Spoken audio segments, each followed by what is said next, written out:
love the music playing. Oh, namakambo e.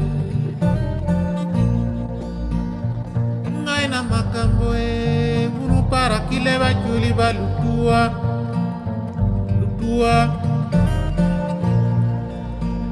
Sounds like music from Cameroon. Lutua munu wek. Oh, namakambo e. Ngai namakambo e. Oh, namakambo e. Ngai namakambo e. Munu para kile ba chuli ba.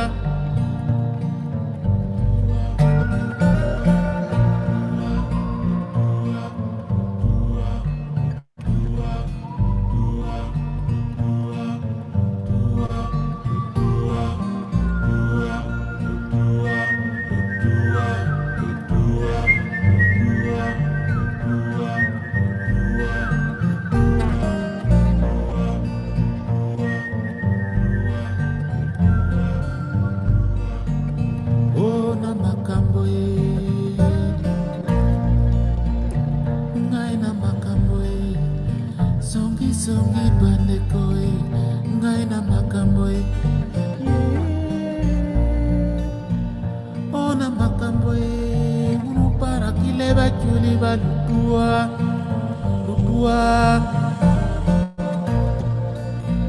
Unu weng. Lutua unu weng. Oh, namakambo e. Ngai namakambo e.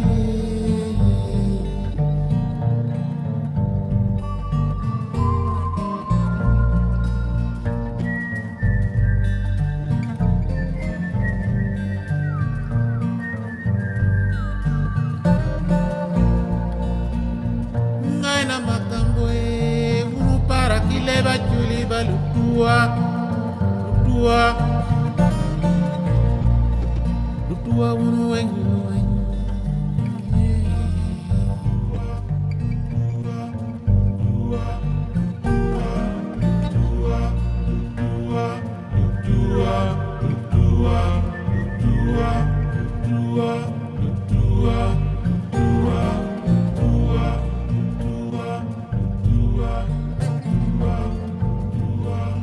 Oh, namakambo e.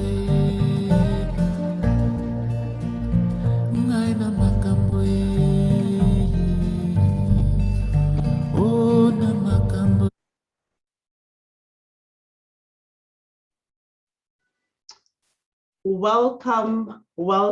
Welcome to the AMARI ASM 2021. My name is Dr. Pule Makwadibe, and I'm from the Alchemy Inspiration, and I'm with my colleague, Joe, from the Czech Republic, and we are your hosts for today. Hello, Joe, please unmute yourself and say hello. Hello, everybody. I'm delighted to be here and helping put this event together. It will be great fun. Fantastic. Thank you so much. We want to welcome you with a whole heart and let you know that this is not just one of those meetings where we sit back and listen, but it is a fully interactive session. So we are interested in everybody who is here, and we are interested in where you are coming from. We understand that you will be all coming in from various countries that are represented in this place. And we would like you to use the chat function to share a little bit about who you are and where you come from. So please, if you could just put your name and then which country you're coming from into the chat. Joe and I will be busy in the background populating all of that into a world map to see who is represented in this place. So as I said, I am from Lesotho, but I live in South Africa, and I am present with you here from all the way from South Africa. And Joe is coming in from the Czech Republic, but currently is in Finland. Where are you, and where have you logged in from this morning? Please pop it into the chat. Welcome, Sarah, from Belgium and Congo, but currently in the UK. We are truly global. Welcome, Ashraf from South Africa. Welcome, Claire from Cape Town. Welcome, Lisa from Zimbabwe. Welcome, Ben. Welcome, Pauline, Teresa. Wonderful. Welcome, Melinda. We have Awoke from Ethiopia. Now it's moving very fast. It's hard to catch up. Welcome, Janet from Zimbabwe. Welcome, Abera from Ethiopia. Welcome, Munya from Zim. Welcome, Matteo from the UK. Welcome, Michael from Malawi. I'm sure I missed others. Welcome, Muwawi from Malawi. Welcome, Mekdes from Ethiopia. Welcome, Awoke. Welcome, Melinda. And Habdamu from Ethiopia. Welcome, Matthew from the UK. Primrose from Zimbabwe. Damian from Kenya. This is beautiful. Good morning from Melanie in the UK. Michael from Malawi. This is really fantastic. True global representation. It is so wonderful. Welcome, Wellington from Zimbabwe. Wonderful. Now, what we do have in the background, we were populating the world map that shows the representation in the conference, and we have even more from Cape Town. Oh, this is fantastic. Welcome. Look at that. Look at that world map, full representation. We have over 100 registrations from this conference, and some people are logging in from Uganda, from Zambia, from South Africa, from Zimbabwe. This is fantastic. From Tanzania. We have people from Kenya, from Ethiopia, many from Ethiopia. This is fantastic. And in the conference registration too, we had a lot from some from the United States. I'm sure they'll be joining us later because it's wee hours of the morning for them. And then some even from Thailand, and we have Ruhanya from Zimbabwe, welcome. We have Enevia from Zimbabwe. We have Songelwa from Cape Town. I lived in Cape Town for a while. It's wonderful to see you, my homie. And we have a whole lot of wonderful, wonderful delegates from all over the world. This is fantastic.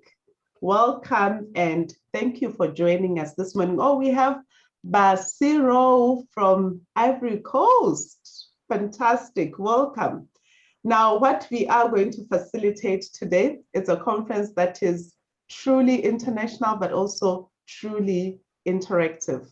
And we are going to invite you, just as you have seen, just in the last 3 minutes, everybody interacting and making themselves present and making their presence known in this place through the chat platform.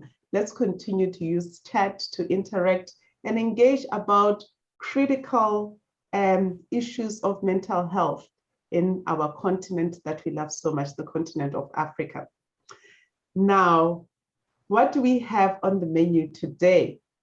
We do have the first about 50 minutes that's going to be fully dedicated to welcome activities, and we will shortly hear from our leader in this space who will introduce the conference, tell us more about it, tell us why we have it virtually this time, and then we are going to have from there 3 themes that we're going to explore today.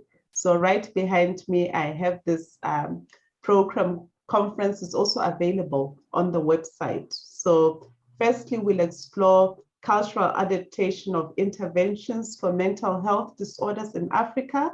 We have 5 fellows who are going to present their research, and that will be followed by a Q&A session. And then we'll have theme 2 on validation of tools and measures of mental health disorders in African settings.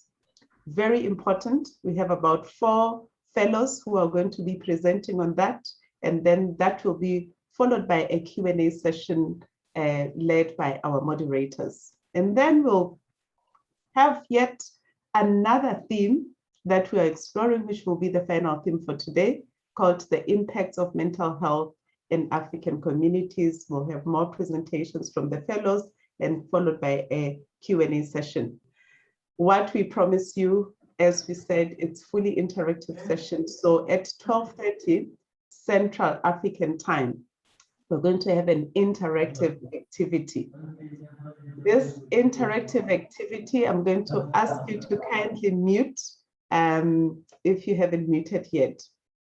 This interactive activity will be an invitation to mingle. Did you see that we have more than 10 countries represented here? What a wonderful opportunity these 2 days we have to mingle, to engage, to share, to be together with other people and meet other people from other parts of the country who are also interested in issues of mental health in Africa. So we'll run a very interactive sessions and we'll get to know one another. And then also we have created a surprise space for you. So this is a purely voluntary activity starting from 1:30 Central African Time, where we'll share with you the link, we'll guide you on how to use this delightful interactive space, a lounge, a virtual lounge that we have created to have those casual conversations with one another. Now, let me tell you something, that interactive session at 12:30, you are going to be working online together, capturing some key insights, coming up with outputs that will actually put out there on Twitter and on Instagram and on Facebook and other social media networks and say, this is how we are going to engage and this is what has come out of this ASM that we have had together. So please attend those, schedule your time such that you can join those interactive activities. And I would like to thank you so much for this wonderful opportunity. Please stay attuned and stay interested and stay connected. And please use the chat function to interact, to engage, to have conversations with one another. And now at this point, I'm going to hand over to Professor Dixon Shibanda to officially welcome us into this ASM. And over to you, Professor Dixon. Thank you very much. If you don't mind, I would like to share my screen. And I would just like to start off by saying good day to all of you, or good morning, good afternoon, good evening, depending on where you're joining us from. And welcome to the 4th annual scientific meeting for the African Mental Health Research Initiative, AMARI, where we will be celebrating the next generation of mental health researchers. The last time we met was in Ethiopia, in Addis Ababa, as you can see from this file photograph, and it was before COVID. Our lives have significantly changed since then. Some of us have contracted COVID, and unfortunately, we have also lost a number of our colleagues, supervisors, mentors that we've worked with within AMARI, namely Professor James Hakim, Alfred Chingono, Dr. Sekaini Watiwa, Professor David Katzenstein, and we also lost one of our external advisory member, Professor Fred Hickling from Jamaica. May their souls rest in peace.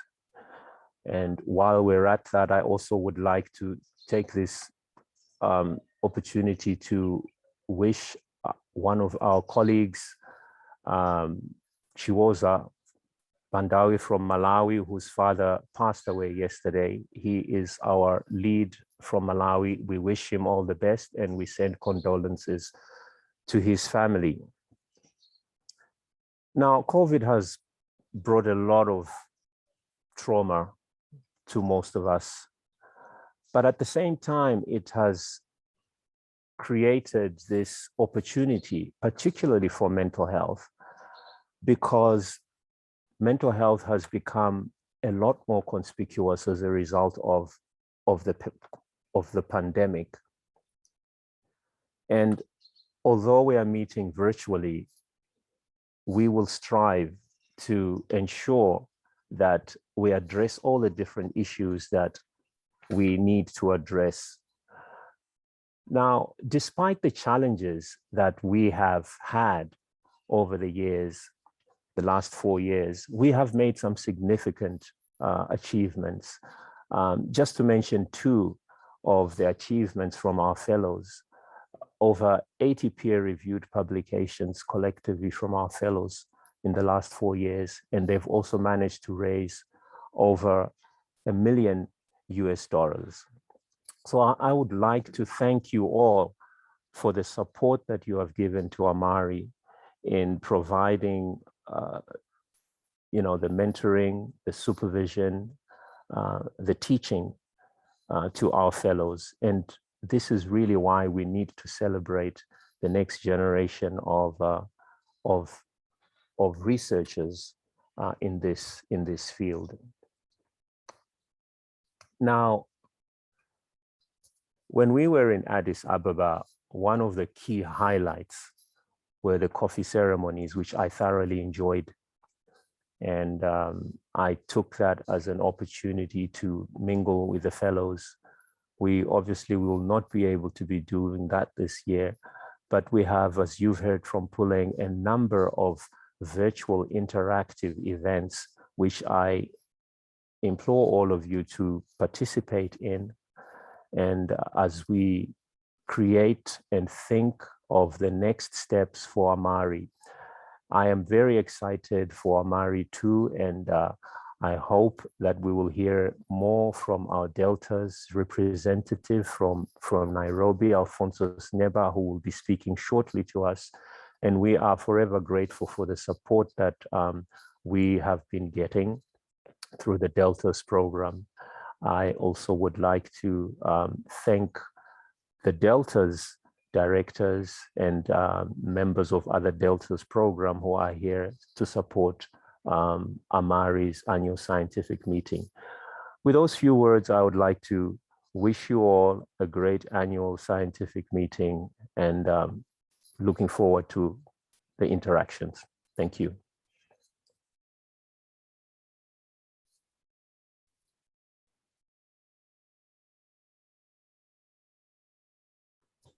Thank you so much, Professor Chibanda, for this wonderful introduction. And as the next speaker, we would like to welcome Dr. Alphonsus Neba, the Deputy Program Director of Science Support and Systems at the African Academy of Sciences. And he is also responsible for the Wellcome Trust supported Developing Excellence in Leadership, Training and Science, the Deltas Africa, which he has led as a program manager from its inception in 2015. Please, Dr. Neba. Thank you very much, Joe and the team. Thank you, Dixon, and thank you, the AMARI Consortium. It's indeed my pleasure to be able to be part of this meeting today. I know that our world got plunged into total chaos with COVID, and we all miss those days when we met physically in Addis, in South Africa, in Senegal, and in Nairobi. And we can only hope that with the excellent work that the AMARI team is doing, we will be able to get back to what life was before in the not so distant future. Perhaps a good point to start this, this talk is to just remind ourselves what the Deltas Africa program is all about. It is a $100 million program supported by Wellcome Trust and FCDO. And it is designed to train over the long-term period a critical mass of globally competitive research leaders. For its first phase, it's supporting 11 research consortia that are led by very excellent researchers on the continent. The vision for this particular program is the long-term development by African leaders of a critical mass of globally competitive research leaders that will develop and run a locally relevant research agenda on the continent in the area of health and to be able to influence health objectives and policies on the continent. Now, how then do we, or had we planned to make sure that this actually come to fruition? We identified about 4 strategic areas to focus on. The first one being scientific quality. In other words, we went out or set out to produce world-class research that will address African health research challenges. The second strategic area is and was research training. In other words, we want to provide support for training of scientists and to help them build sustainable career pathways so that they can remain on the continent and be able to assist the continent. The third one being scientific citizenship. In other words, we set out to nurture, mentor, and develop leadership and equitable collaborations between scientists and also engage with the public and policy makers. So you'll find out that with time, we have been able to really work really hard in the area of narrowing the gap between what we do as scientists and the various communities in which we operate. So that's been a very, very critical area to focus on. Then the third pillar is, and still is, research management and environment. So in other words, how do we cultivate professional research environments that will manage and support and sustain scientific research on the continent in the long term? So when we gather today and we are celebrating the next generation of mental health researchers on the continent, it indeed marks a very key milestone in this vision for developing critical mass of excellent researchers on the continent. Let me pause for a moment to actually address the issue of critical mass. I think we interpret it differently. If we imagine a 10-ton truck that is stuck on the road, representing all the challenges that we face, health challenges that we face on the continent, now the number of manpower or people that would be required to push this truck from where it is stuck from point A to point B, or point B being where we aspire our health status to be on the continent, that number of people would actually constitute what we are referring to by a critical mass of globally competitive researchers on the continent.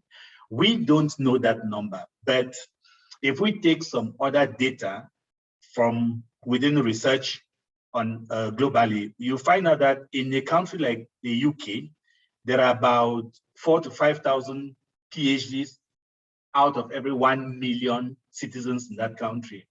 If you then take a similar number for Africa, which has about 54 or 55 countries, you find out that for every 1 million Africans, there are less than 200 Africans with a PhD. So that already tells you how far we need to go and the number of people that we need to train in order to reach that critical mass that's able to move the needle as far as health challenges and other challenges are concerned on the continent.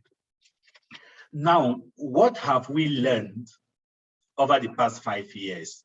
So I've picked out a few lessons to highlight, both from the program management perspective and also from the program implementation perspective. The first one is that if we pursue excellence, then excellence will pursue us. So that's very, very important. Dixon just mentioned about the number of peer-reviewed publications that have been made, and also about $1 million that has been raised over the past 5 years by the AMARI consortium. That's a hallmark of excellence. But then we have also learned that pursuing excellence for the sake of excellence alone could also be counterproductive. This is what I mean. We have very few countries on the continent and institutions within these countries that attract and win large grants. In Kenya, you'll have Kemre Wellcome Trust, you may have the University of Nairobi, and they may have the Africa Population Health Research Center. Now, that's just about 3 out of over 70-something research institutions in Kenya. In Southern Africa, the picture repeats itself. You think of the University of Cape Town and a few other universities in South Africa. You move to West Africa, you can think of University of Ghana. So there's just a handful of universities that have mastered the art of being excellent and winning large grants to the detriment of the majority of institutions and countries on the continent. And therefore, if we pursue excellence alone without thinking around issues of equity, then we miss the point. And it is for this reason that for Deltas 2, we came up with a requirement that these excellent institutions and consortia must identify other researchers and institutions across the continent that have not been very successful in attracting large grants so that they can work together and dilute some of these excellent skills and expertise that have been gathered by these institutions for the benefit of the weaker institutions on the continent. So that point remains very, very important and very, very valid as we move on to Delta's phase 2. Another lesson that we've learned is the whole concept of safeguarding. We've pushed it, but we believe that in Delta's phase 2, we will have to push it even harder. And it is the concept that we need to provide an enabling environment, a safe environment, where each and every individual, irrespective of race, nationality, gender, religion, can pursue research without any form of hindrance. I know that if we look back, there's been a few cases that needed to be addressed, but I think when we move ahead, we will ensure that this aspect is followed to the letter. Then there are issues around gender and diversity, which are equally very, very important.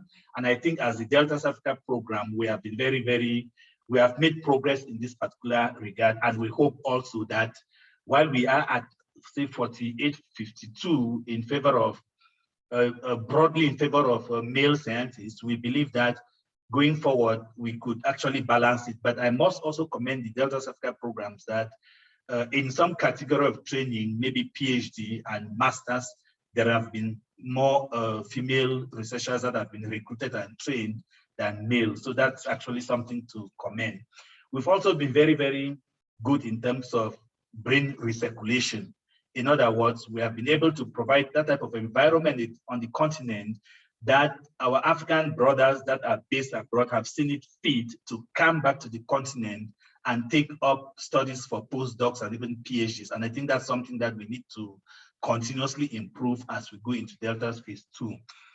And then inter-African research collaborations. So when we build our infrastructure to do research, when we improve and pursue excellence, then we have opportunities to collaborate with other researchers within the African continent. I think previously there was more interactions and collaborations between African scientists and scientists that are based in the West. But I think we've been able to improve that. And I think it's something that as we move ahead, we will continue to improve. There's also the issue of governance. How we govern these programs is very, very important. How we identify members of scientific advisory boards and how we build in systems in place and stick to those systems and the policies to the letter and make sure that they are fair and applicable to everybody is also very, very important. So these are some of the lessons that we think we have learned that we would want to carry on to Delta's phase 2. And therefore that brings me to the last point that I want to make about Delta's phase 2. So Dixon and your team, you would have received a notification of award for Delta's phase 2. It's just been that because of internal reorganization at the AAS and within the funding partners, we have not been able to actually finalize that process of finalizing the awards and actually getting the Delta's phase 2 started. But we are working on that and finalizing the internal reorganization and discussions with the funding partners to be able to implement this. So congratulations, you did get the award. I don't think you're going to get another letter that says it was a mistake. So you can be sure that there's AMARI 2 that will be coming online in the not so distant future. So with these remarks, Congratulations to AMARI, and I wish each and every delegate a happy deliberation for this conference. Thank you very much. Thank you so, so much, Dr. Neber. Thank you, thank you, thank you for the beautiful message. And now we would like to give you all an opportunity to just engage with one another and meet a couple of people in the conference today in what we call the conference foyer. So we are going to create serendipitous moments with whoever that the divine will choose to have you in a room with them. And we're going to do just 3 rounds of that through a speed networking activity. So we're going to be opening rooms shortly. You'll find yourself with one other person. When you get into a room, you'll have strictly 2 minutes.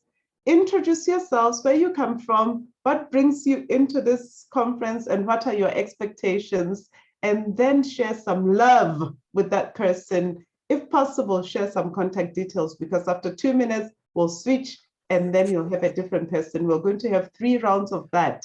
Now, I'm going to invite you to please remember, first and foremost, to give each other a chance. So when you get into a room, you'll have 2 minutes, give each other 1 minute each to say who the person is, where they come from, what brings them into this conference, and what is their interest in mental health in Africa. And then switch, make sure you give the other person a chance, because when 2 minutes is over, we'll be calling you back and we'll send a notification just at the right time after 1 minute to say it's time to switch.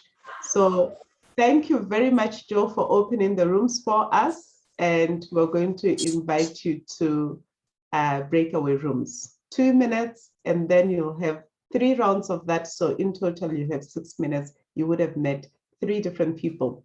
Have fun and engage. Wonderful. We have the rooms ready. I would just remind as well, if you have any questions about the opening of the event or about AMARI, please keep them in mind for later, as we will have the Q&A then. But for now, let's go and meet each other. We will let you know about time. Enjoy.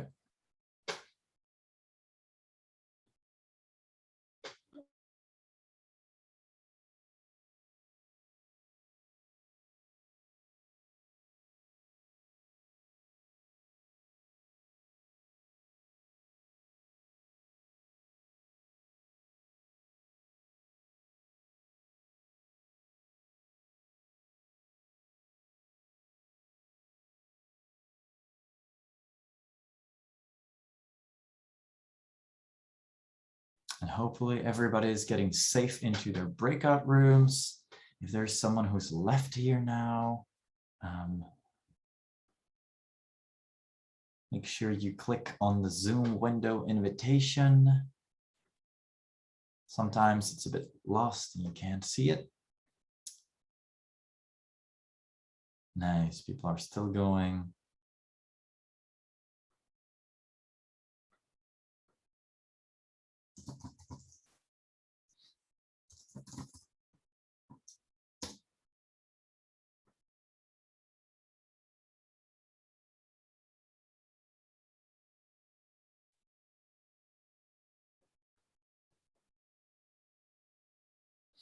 Johannes, hello. I see you here. I have you in room 33 with Avokia Miharetu.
Dr. Funk, welcome. Hello, Michelle. Hi. Hello. Hi. Hello. How are you doing? Very good, thank you. Lovely. We are just in the breakout rooms, so people are having a networking activity, and so they're going to be coming back soon. And I will then invite you to perhaps join that networking activity as well, if you'd like. So They're coming back. Everyone's coming back. okay. And then we will have your presentation after this activity. There is a recorded presentation. Yes. Yeah, Is that correct? But it's been slightly trimmed down. I wonder if but we'll probably go through that.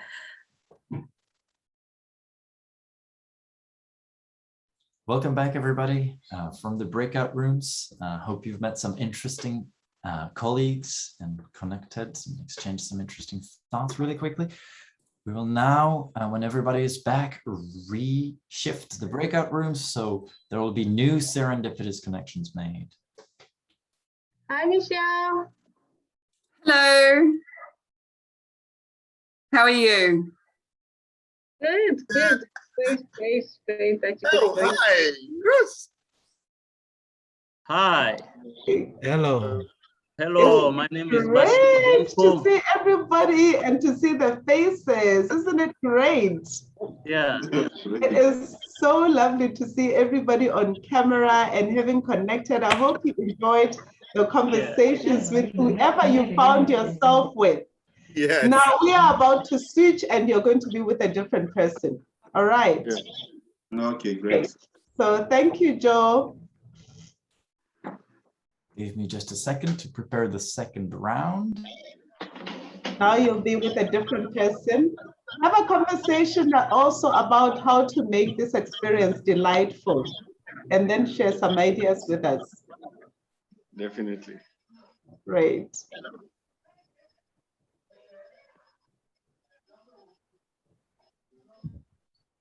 Hi. That Ravi. Yes. Hello. Hi, how are you? Ravi, what's happening in Zambia?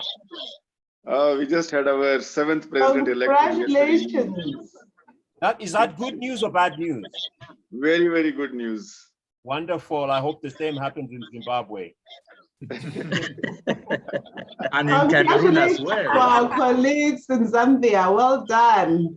Congratulations. Yeah, It was a massive congratulations, victory. Zambia. You've done Best it. in You've 45 done it. years. Fantastic. Okay, Joe, do we have the rooms?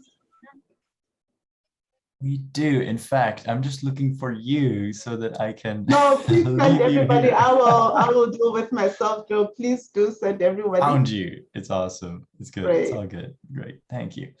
There we go. So everybody enjoy the conversations. We'll see you in a few minutes.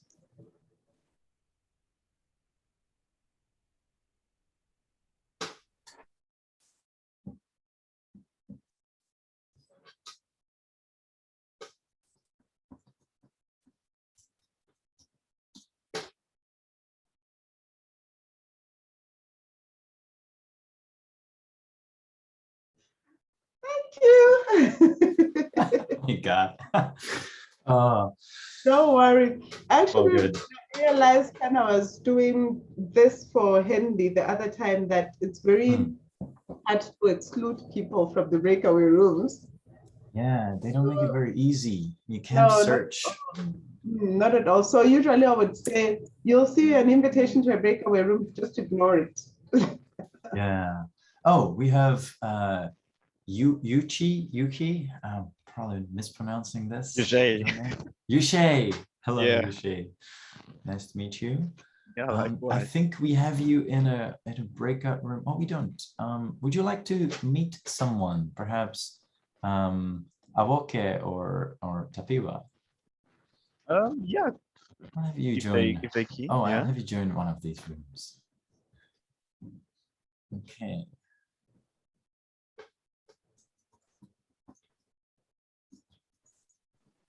And Joe, I'm also still here in the main room. Okay, let me see. Sometimes this happens. Sometimes I forget someone, or sometimes connection is not on our side. Let me drop you into a room for a minute so you can have a quick chat. Okay, great. Puling, do we want to do a third round, or do we want to stop it here and move on to? The thing is, just because we have promised a third round, and I know that people love this kind of interaction, I think we must go ahead and then we will see how we can make it up here. Just because they like this kind of interaction. It's just that I don't know, did you give a 1 minute warning already? Because I did, yes. Not really working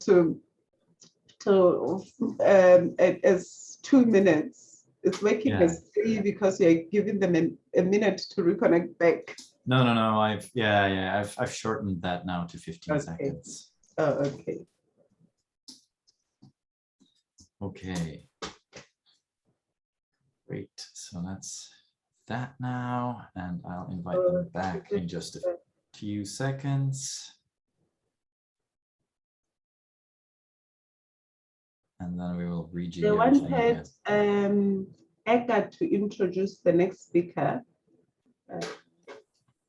Eka will be introducing Dr. Funk, yes. So you spotlight him. Yes. So I will introduce Eka. Yes, great. Without reading everybody. Without reading. Gotcha. Okay, there's a third round, so we'll do it immediately.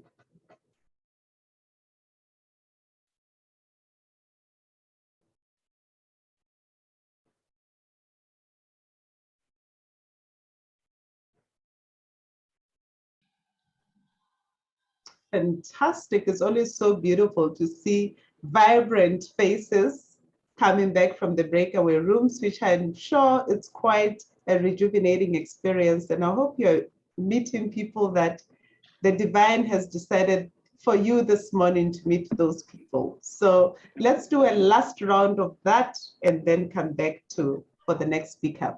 So last round of pairs, please, Joe. Thank you so much. Remember, you have a minute each. A minute each. Introduce yourself. What do you look forward to in this experience, and how can you make this experience more delightful? Thank you. I'll just balance the room since I think we might have maybe lost some people to some connection issues. Bear with me for just a second. Almost done.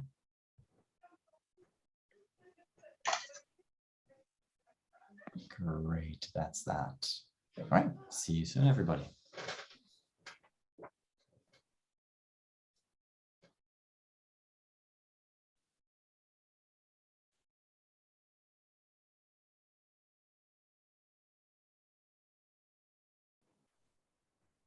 Let me see if there's anyone who has still remained unassigned. Oh, goodness. Quite many. How is this possible? Hello?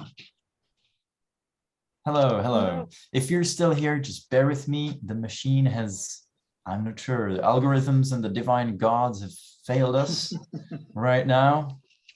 So I'm just doing manual assignments. Yeah, technology is like that. I know. We understand. I'm sorry about that. And I'll send a little warning to everybody who may be in the rooms.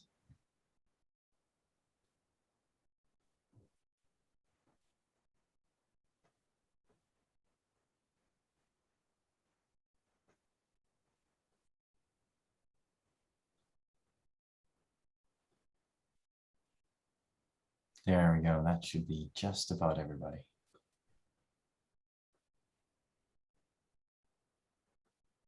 Okay.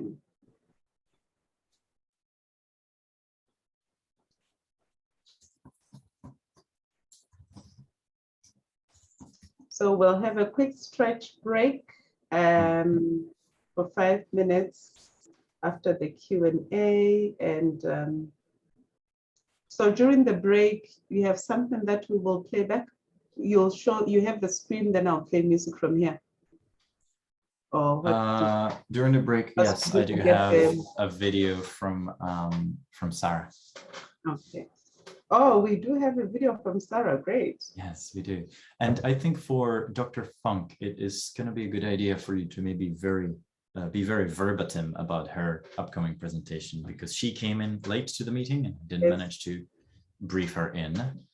So just said she gets the cues and she is ready. I didn't get that. Actually, never mind. Never mind. We have a video. Yes. Yeah. You're right. So let me see. I think Rose. So Rose will introduce her. So you will spotlight Rose.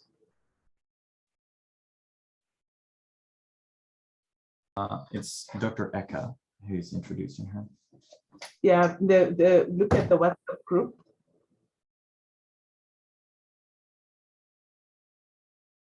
In the WhatsApp group. Okay. All right, I think we can bring everybody back. Yes.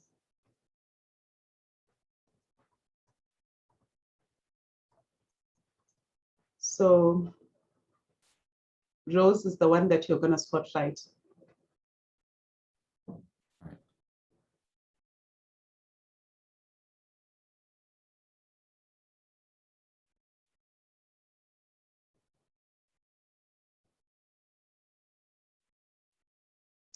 Fantastic. Welcome back, everybody. Always very beautiful to see everybody coming back with a smile. I wish you could all go to gallery view and see everyone smile and look at those vibrant faces from all over the continent, and not just the continent, but from all over the world. Really beautiful. If you could just stay. If you could, thank you very much, host, for muting us all. Thank you.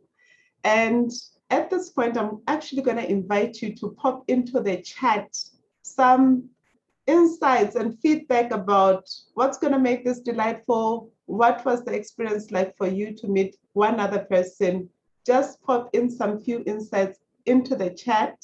And as we enjoy those insights and feedback from you on the chat, we are going to invite Rosemary to introduce our keynote speaker. Thank you very much for the feedback. It's nice to hear from everybody. Sarah says, had an opportunity to ask feedback on a paper. Whoa!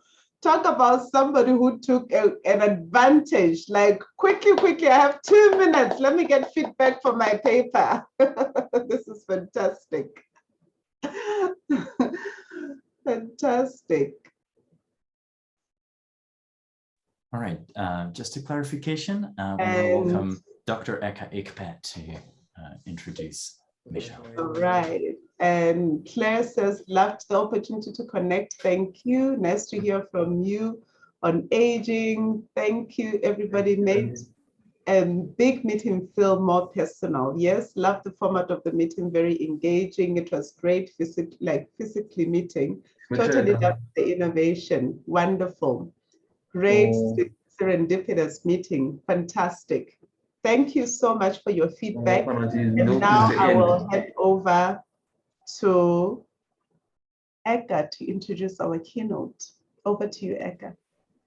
Thank you so much. Thank you. It was wonderful to have those meetings and to also hear from our colleagues, those wonderful comments and remarks from Professor Chibanda, excuse me, and Dr. Neba as well. And it's brilliant to, of course, add to that our keynote, a lecture that'll be coming up in a moment, where we're going to be hearing from Dr. Michelle Funk, who I was very lucky to have met in the chats as well. So Dr. Michelle Funk is the unit head of the Policy, Law and Human Rights at the Department of Mental Health and Substance Use at the World Health Organization.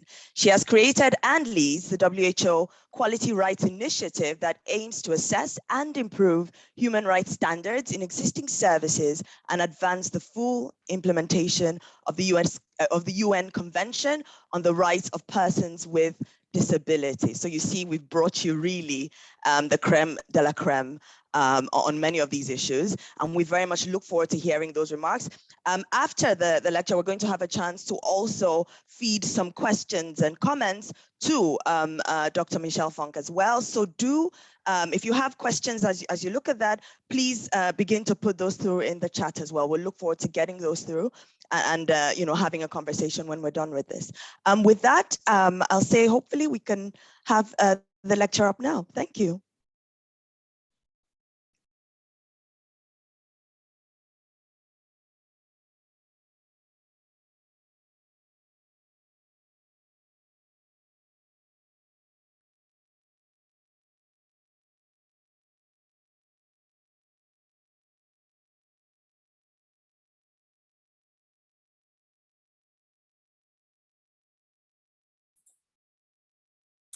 Colleagues, ladies and gentlemen, I'd like to start by saying what a great honor it is to be here at this conference. And I'd like to take the opportunity to thank the organizers and in particular, Dr. Dixon Chibanda for inviting me to talk about the work that the World Health Organization is doing to promote recovery and human rights in mental health through its Quality Rights Initiative. There is growing acknowledgement of the profound impact of the social environment in shaping mental health. We know that poverty, exclusion, racism, ableism, and violence put people at high risk of developing mental health conditions and perpetuate a vicious circle of poverty and worsened mental health. We also know that these structural and systemic problems that I've just mentioned mean that many marginalized and minority groups are disproportionately affected by coercion in the mental health field. For example, in the UK, a Black man is 4 times more likely to be detained under the Mental Health Act than other people. And one can't help but wonder whether stereotypes of Black people, Black men in particular, as being dangerous or mentally ill are pervasive within mental health systems and services.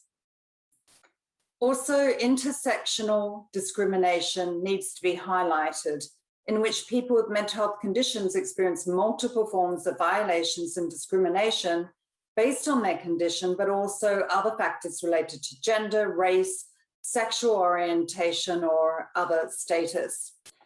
Intersectional discrimination compounds the negative impacts on people's health and well-being.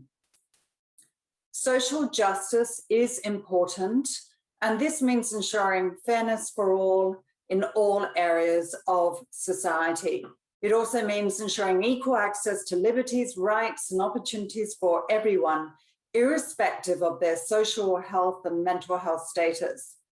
The WHO Quality Rights Initiative was born out of an urgent need to address the root cause of social injustices, human rights violations, and discrimination so entrenched in the area of mental health. As I mentioned, one key area of work is to build capacity to combat stigma and discrimination and promote human rights and recovery. Human rights and social justice are 2 sides of the same coin. They can't exist separately from each other. For a society to be just, it must ensure the protection of everyone's rights, including in mental health. And if we're going to effectively and sustainably promote social justice in mental health, we need to change the negative culture and practices that exist in this field. We need to build the capacity of all the different stakeholders to understand what it means to implement a human rights-based approach in mental health. And this means training health and mental health practitioners, people with lived experience themselves, their families, NGOs, and organizations of persons with disabilities, policymakers, the police and judiciary, traditional healers, and other key groups in the community. As a first step to achieve this, we have developed a package of face-to-face training modules in the area of mental health, human rights, and recovery. All the training modules are grounded in the rights outlined in the CRPD, again, the Convention on the Rights of Persons with Disabilities. And the CRPD, for those of you who do not know, it's the most important international human rights instrument for the field of mental health and disability. The training modules that we've developed help firstly to build capacity and rights, and secondly, to develop the skills to put these rights into practice. This is the first time that we have a set of tools that show how the CRPD and other human rights standards can be implemented on the ground in mental health in a very practical way. The materials recognize that real change requires more than an incremental increase in knowledge. It requires a fundamental shift in mentality. To achieve this, the materials go deep into getting people to internalize what human rights and recovery means, and specifically what it means to people at an individual level, what it means to them reaching very deep at the emotional level so that they can better connect with the experiences of others. The modules have been developed in collaboration with more than 100 national and international experts, including organizations of persons with disabilities, NGOs, people with lived experience, family and care partners, and mental health professionals, policymakers, and academics. Another tool that we have developed that I want to flag is a self-help tool on person-centered recovery planning for mental health and well-being. The tool basically builds capacity around developing a recovery plan and guides people on how to set up a recovery plan for themselves. Through a series of self-reflective exercises, templates, and tools, this module enables people to explore what recovery means to them. It enables people to develop a plan for pursuing their dreams and goals, to create their own personal wellness plan. The tool also helps people to plan for managing difficult times, the type of response they want during a crisis and in the aftermath of a crisis. The tool has been designed so it can be used as a training tool or a tool that people can use for their own personal use, as well as a tool that can be used as a framework for dialogue and discussion between service users and service providers or other support persons. In order to reach the scale that we need to change attitudes and practices in a meaningful and sustainable way, we have developed a really comprehensive e-training program on mental health, human rights, and recovery.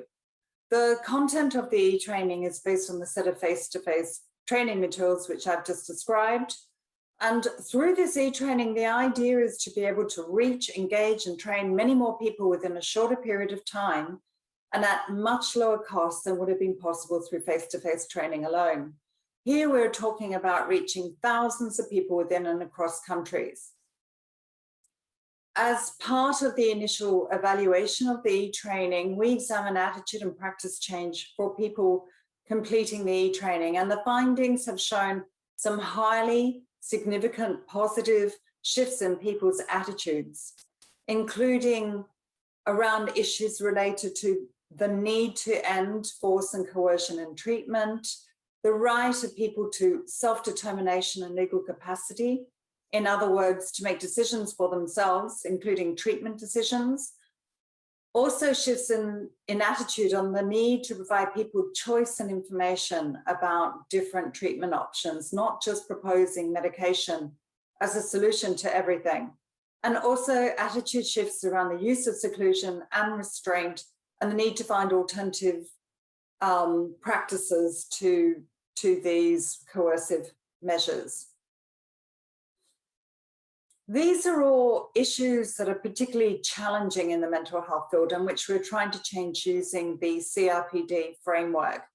And I'm also very pleased to announce that this course has been selected to be hosted on WHO's new online academy to be launched in August 2021.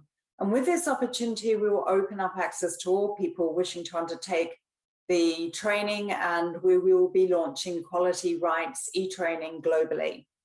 This course will initially be available in many different languages, such as English, Czech, Turkish, Estonian, Filipino, Bosnian, and very soon after, it will be also available in Spanish and French. A fundamental principle underlining any social justice movement is participation. Society must allow everyone to voice their concerns and take part in making decisions. If something affects a person's life, that person needs to be invited to be part of the process of change. However, we know that in countries everywhere, people with lived experience lack a voice and power in decision-making. That's why a key area of our work in the Equality Rights Initiative is around ensuring full and effective participation of people with mental health conditions in decision-making processes. We need to capitalize on the enormous expertise that comes from people's lived experience and support the strengthening of a stronger civil society movement in order to give a voice to this experience and expertise. People need to be invited to sit at the table, to discuss policy, to discuss law, to provide their perspective and to express how their lives are impacted. They also need to be engaged to co-develop services, to co-develop training, and to co-develop research, which is very important to all of you today.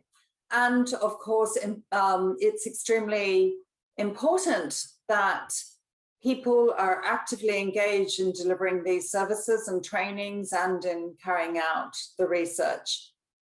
To date, through the Equality Rights Initiative, we've developed several guidance documents to promote this engagement with civil society and people with lived experience. We've developed 2 peer support modules that provide guidance on setting up individualized peer support and as well as peer support groups within services, but the community more generally. We've also developed 2 modules around setting up and operating civil society organizations and how to conduct effective advocacy campaigns to integrate human rights into mental health and social sectors.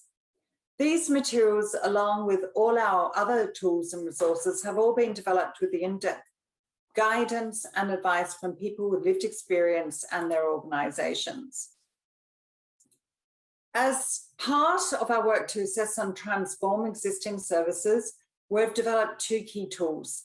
The WHO Quality Rights Assessment Toolkit, which you can see on the slide, outlines equality and human rights standards that need to be achieved in mental health services, and also helps guide countries on how to measure their services against these standards.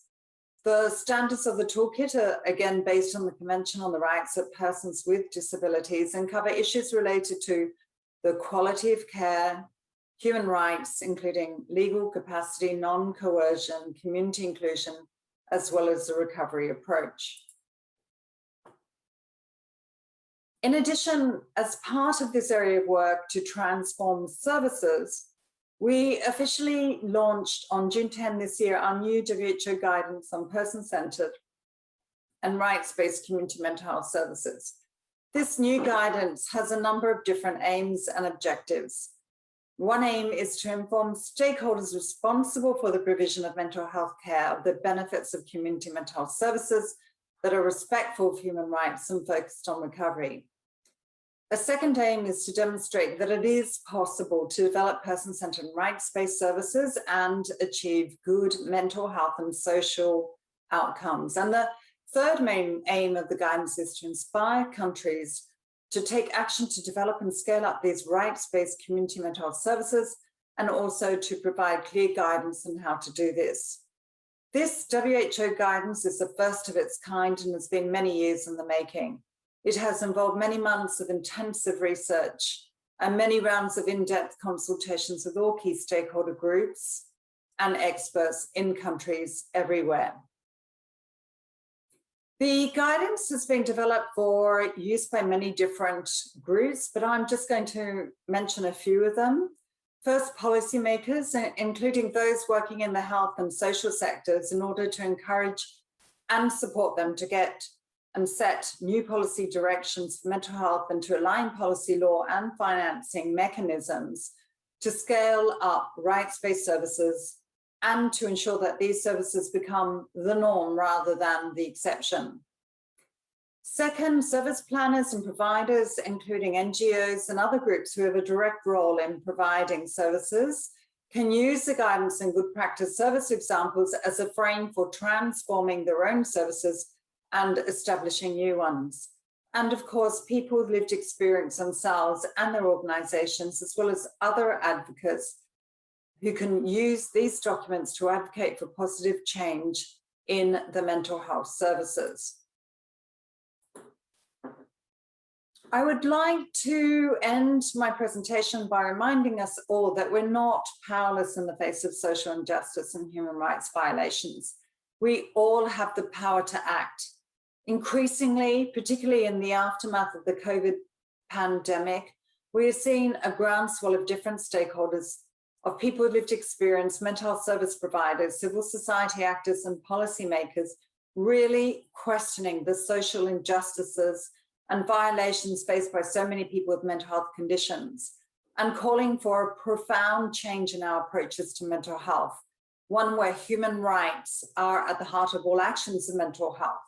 Now is the time for all of us to really take advantage of this momentum in order to bring about real and positive change in the lives of people with mental health conditions and psychosocial disability everywhere.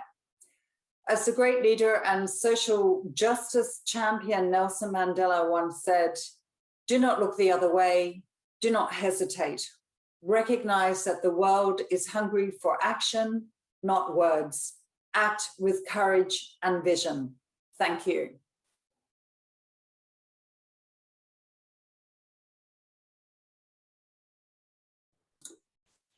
Thank you very much, Dr. Michelle. And we would like to thank Michelle. She's actually in the audience. And thank you so much for sending this through and for being with us today. So I realized that we didn't introduce Eka. So Eka is going to be one of our advisors and people in AMARI too.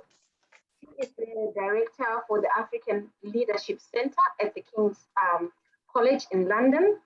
And she's also a senior lecturer in development economics and is a member of the Advancement of African Women Economists Society. So thank you, Eka, for joining us, and thank you, Michelle. We will be taking questions now.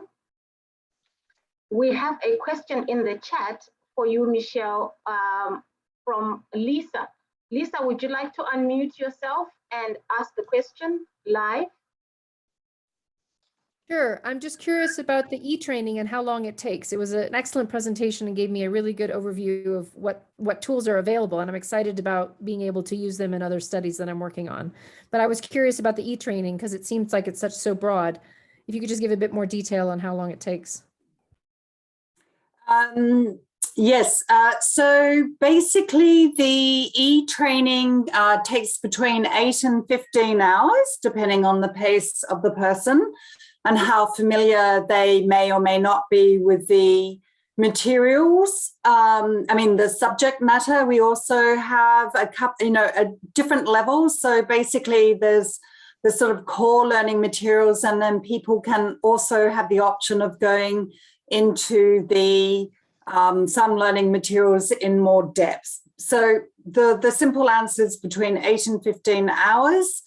And it uses a dynamic format with very short videos, short PDFs, and learners are able to complete the course in their own time frame. So they can do, half an hour, then log out and then come in, during the next day or a couple of days later. But we encourage people to complete the course within 1 month so everything is fresh in their minds. Very, very helpful. And just a comment that I was really pleased to see that you started with lots of other languages before you reached French and Spanish, and really pushed for the multilingual diversity that is needed. So thanks for that. Excellent. Okay. Oh, okay. No, that's really great. Thank you for that exchange. And thanks also to Dr. Rosemary Musasengwa, we're co-chairing this together. Thank you for those words earlier also, Rosemary. At this point, yes, I've seen, we've put a note in there to say, do please put in your additional questions as we move forward. But if I can abuse my own privileges of being a co-chair for this session, I wanted to ask Dr. Fong first to say thank you, echo what Rosemary said, so thank you very much, and what colleagues have said here for a really fascinating talk there. It's really been very enlightening for me. I wanted to ask you, as myself, a critical political economist, I'm interested in sort of how you and colleagues have managed the tensions and the complexities in trying to bring all these different actors on the same, well, sort of the same page, at least in the same space. How do you manage, what sort of negotiations have been necessary, and what issues has it been difficult to actually come to agreement on? So if you can give us a little, reflection on that, I'd really appreciate that. Thank you. Well, thank you for that very complex question. And it is, I must say that over the last 5 years or so, I think there has been a momentum to move towards a rights-based approach. It's not just the work of WHO, but the work of a lot of different groups, and civil society has played such an important role in advocating for a human rights-based approach in mental health, and really using the CRPD framework to that effect. The approach that we use is, to say that the Convention on the Rights of Persons with Disabilities, it is an international human rights standards. Most countries themselves have signed up to that framework. So they have, in a sense, committed themselves to meeting the obligations of the framework. And what we're trying to do, so basically that's countries' choices. So what we're trying to do at WHO is to look at some of the difficult issues that countries are finding challenging.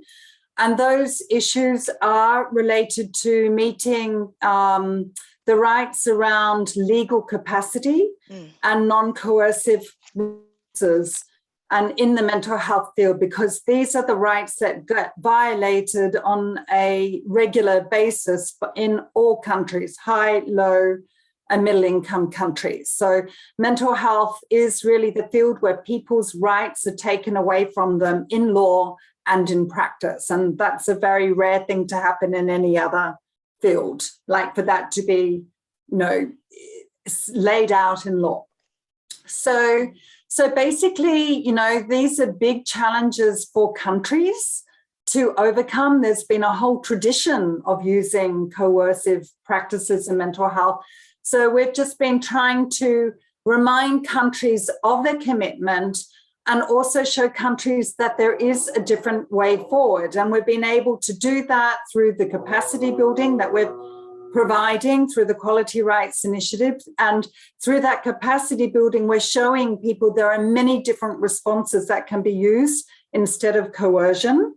And we've been showing that through our new guidance on community mental health services, rights-based and recovery-oriented services, to show that there are services throughout the world, in Africa, in Europe, in the Americas, that are able to provide services that do not rely on coercive responses. So we're showing that it can be done at the service level, and we have the two wonderful examples from Africa, which we use in this global guidance with the Friendship Bench and the peer support groups run by USP Kenya. So we've shown that that's possible, and currently now we're working at a policy and legal level, reshaping all that guidance to show what needs to happen in policy and law to really cement the longer term sustainable changes required. But basically the response from stakeholders has been incredible. So when I talk about stakeholders, it's professional associations, civil society organizations, UN organizations, you know, the legal profession as well, and the mental health profession, nurses, doctors. So we have got an incredible response from so many stakeholder groups who are now coming to the table, who see that there is a pathway forward. And yeah, so we're really optimistic about the future, but still we have to break the pockets of resistance that still remain. And I think, you know, there are a couple of things that really must happen. I mean, I think, you know, some groups, and I must say in the psychiatry profession, there is sort of a defensiveness that remains that needs to be broken down. So we need to move away from the blame and just really rapidly move towards a new future. But that means not being defensive about the past and embracing new ways of doing things. So that certainly still needs to happen. And the other real block is that, you know, human rights is such a new, the human rights-based approach in mental health is a new area. And the traditional mainstream services that are being offered in all countries around the world have not incorporated and integrated a human rights-based approach. There are the services which we're showcasing in the new guidance, and probably many more out there as well, but they're not mainstream. That's a fact. They're not mainstream services, but we need to see a change in research agenda. And this is really important for the group here because there is so little research out there on human rights-based approaches and human rights-based services. So when we were doing our research for the new service guidance, that it was so hard to find any rights-based service or with an evaluation. I mean, there's so little research and evaluation in the whole field, but when you look at rights-based services and research, there is practically nothing out there. So in order to influence implementation, new policy, and new service development, we have to have research and evaluation focusing on this area because that's where policymakers are looking to see where they should invest their money. Sorry for taking so long on that, but I think it was very important. I think we agree. Rosemary, please. Yeah.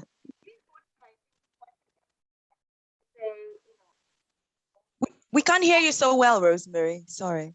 Oh, maybe it's just me. I'm not sure. No, I can't. Okay. Okay, can you hear me better now? Yes, we can. Okay, sorry about that. I was saying it's very important that you say we have stakeholder buy-in into the human rights-based approaches to mental health, because I think in most of our African countries, when you try to present something to policymakers and say human rights and social justice, they are like dirty words, and they quickly, you know, start to not want to engage. So I'm quite happy. I looked through the things that were sent through, and yeah, I'm quite impressed. I have a small question. With the current, you know, we're almost into post-COVID, hopefully.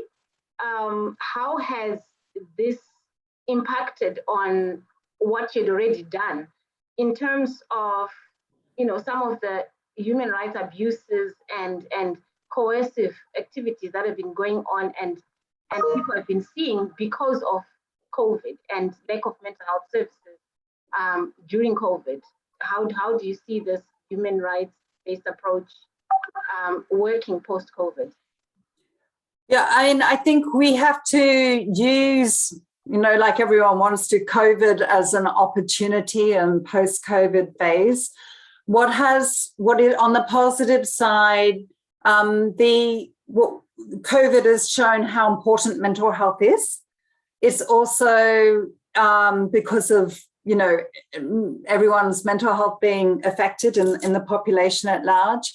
It's also shown how, you know, institutions are bad places to be for people, you know, in terms of infection rates, in terms of the number of people who have died because they have been in institutional care as well. So that also feeds into the argument that we need to have a different way forward. And it's also shown that so much of our mental health is related to the social determinants of health. So we really need a psychosocial approach going forward, because I think up until now, the approach has been very much based on the biomedical model. There's something wrong in people's brains. There is a biochemical imbalance, and we must give drugs in order to, reduce or get rid of the symptoms of mental health issues. And I think, of course, medications can be an important part of a holistic intervention, but they cannot be solely based on medications. And I think we've seen through COVID how important the environment is, social connection,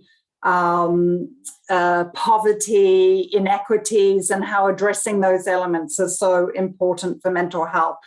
So we need to be very strong in advocating for a new future in mental health. I think there is a risk that if you just invest more funds in mental health, you just reinforce previous biomedical models which haven't been adequate to supporting people with mental health conditions. So we really need to be making use of what we've learned through COVID to advocate for a much more holistic approach, deal with people's lives, the difficulties and challenges they experience, housing, poverty, relationships, inequities, human rights issues as we go forward. But it's everyone's responsibility to make that message loud and clear.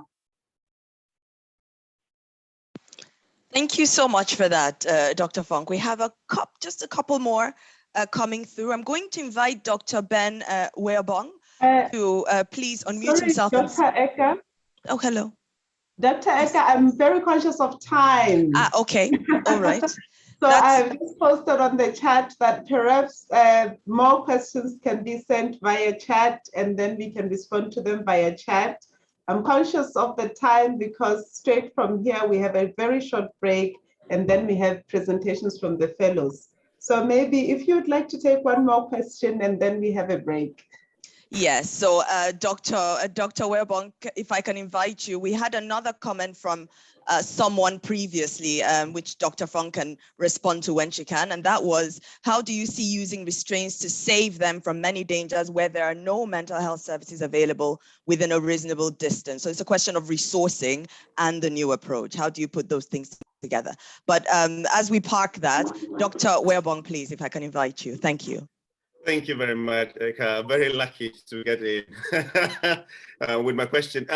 Very quickly, Dr. Funk, very exciting presentation. I just had a question, a very more practical question about the training. So it's really great to do all these trainings, but we do know that trainings alone may not usually, achieve the needed impact. I'm just wondering, what are the plans post-training or post-training? Are there plans to sustain this momentum? You are hoping to come out with mental health advocates or coaches. What do you do beyond the training to ensure that these skills are maintained and that they're able to continue doing this?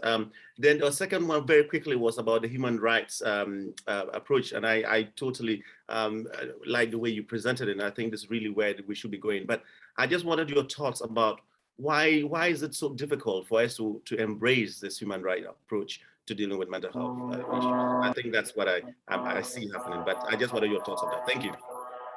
Okay, I know time's short, so I'm gone. So yeah, training alone is not sufficient, but it's a really important base because most people do not understand human rights and they do not understand alternatives that can be implemented, alternatives to coercive practices. And that's why training is so important. And it's quite incredible, huge attitude and practice change. Just even following the e-training, we also do face-to-face capacity building. So we are getting huge changes from even just short trainings. But of course, you need the capacity building, you need to change attitudes and practices, you need to change the service, you need to change policy, and you need to change law. If you just focus on one area, you're not going to make the change that you need. And that is our plan, is to continue that going forward. And there are a number of countries who we are working with. So basically countries approach that and then we support countries for implementation. So we've got really good work happening in Ghana, in Kenya, Zimbabwe is coming next. They've requested the quality rights implementation, and there are some other countries as well. I can't remember your other question. Sorry. Oh, never mind. It was about the quality human rights approach and your thoughts about why it seems to be quite challenging for us to really embrace that. Yeah, okay, so it's challenging because people don't know about it. They actually really don't understand the human rights-based approach and implementation of the approach. But we have seen when we do introduce that, I mean, we get, you know, the drastic change and the desire, and, you know, people just become champions to move that agenda on. So the amount of enthusiasm that we get when we initiate this in countries is really striking. Yeah. Thank you. Sorry to cut you short. Yeah, I know the fellows are itching to their presentation. So to close this session, thank you, Michelle. Thank you, Eka. I will ask Dixon to say last few words to just close the session and to thank Michelle for coming. You say Dixon? Yes, if you could also put his camera on, yes, then I'll add him to the spot. So no, I just wanted to thank Michelle for the great presentation and touching on some of the challenges, you know, linked to addressing, you know, the rights of people with, you know, disabilities. I'm proud to say that here in Zimbabwe, through our Succeed grant, we have actually started training our entire team in quality rights, and I am being trained too. And it's quite you know, it's quite a revelation to kind of realize that, oh, I didn't know that, and I didn't know that. So there's a lot that we can all learn from taking this course. So I would encourage anyone who is in this space, you know, to take that that course. We touched on issues which also are linked to are linked to an area that that is Crick's favorite, you know, social determinants of health or mental health. And that's something that I really wanted us to get into deeper, but maybe we can do that during the course of this meeting. But thank you very much for attending, Michelle. And I know you're extremely busy, and we're really honored to have had you. I hope you can stay on. Thank you very much. Back to you, Puleng. Thank you so much. Please use electronic reactions and also physical expressions to show your appreciation and thank Michelle for spending time with us today. Thank you so much for a wonderful keynote for the Q&A session. We really appreciate your rich insights that you have brought into this place. Now, I'm sure everybody needs to get away from the screen for a while. This is a conference about mental health. So part of taking care of ourselves and looking after our mental health is to stay away from the screen for a little bit. So we are going to invite you literally to physically move away, go and get some sunlight, grab some water and tea. I have just had my tea delivered to me, but I'm going to have it in the sun outside. Do not log off Zoom. So just switch off your camera, mute yourselves, get away from your screen. Be back after 5 minutes exactly. After 5 minutes exactly will be 11:33 Central African time. 5 minutes sharp, we're going to start with an amazing theme that we're going to explore this morning on cultural adaptation of interventions for mental health disorders in Africa. So see you in 5 minutes. Take care.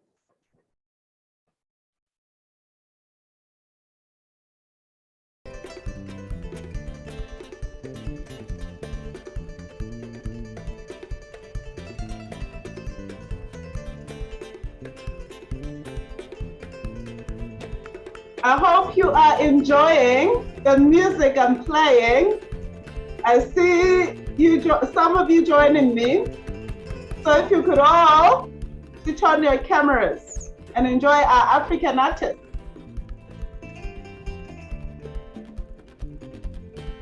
Welcome back. Are you here? Are you here? If you are, show us by your local moves. So, this song is about love, I mentioned. Yeah, did you hear that? This song is about love. Brilliant. Fantastic. Ooh, look at Lisa is rolling. She even was standing up. You should have seen. I think we'll have a dance party very shortly. And before we do, why don't we explore our very first theme for the conference? The stage has been set this morning beautifully. We thank you, Professor Shibanda. We thank you, Michelle. We thank you, Rosemary. We thank you, everybody who has given their voice in setting the stage this morning for this conference. So we are going to explore our very first theme. Are you curious on what is the name of the theme? The name of the theme is Cultural Adaptation, Interventions for Mental Health Disorders in Africa. And this theme is going to be chaired by Dr. Charlotte Henlon. And for now, we have 5 fellows who are going to share their insights on this very overarching, powerful topic. So I'll hand over the playback of the 5 fellows who are going to share their insights. Thank you. Just before you do, can we clarify that Dr. Ben is also a chair? He's co-chairing. Oh, fantastic. Thank you so much, Dr. Charlotte. So we also have Dr. Benedict Webong, who is going to also be a co-chair. Thank you.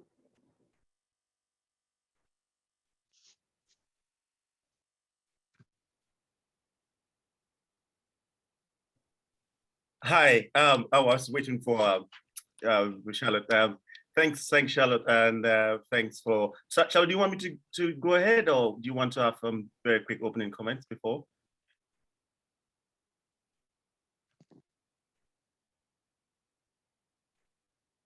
Okay, so we will play back the fellows' videos, and then immediately after, we'll spotlight you and Charlotte, and then you can handle the Q&A. Fantastic. Thank you, Joe.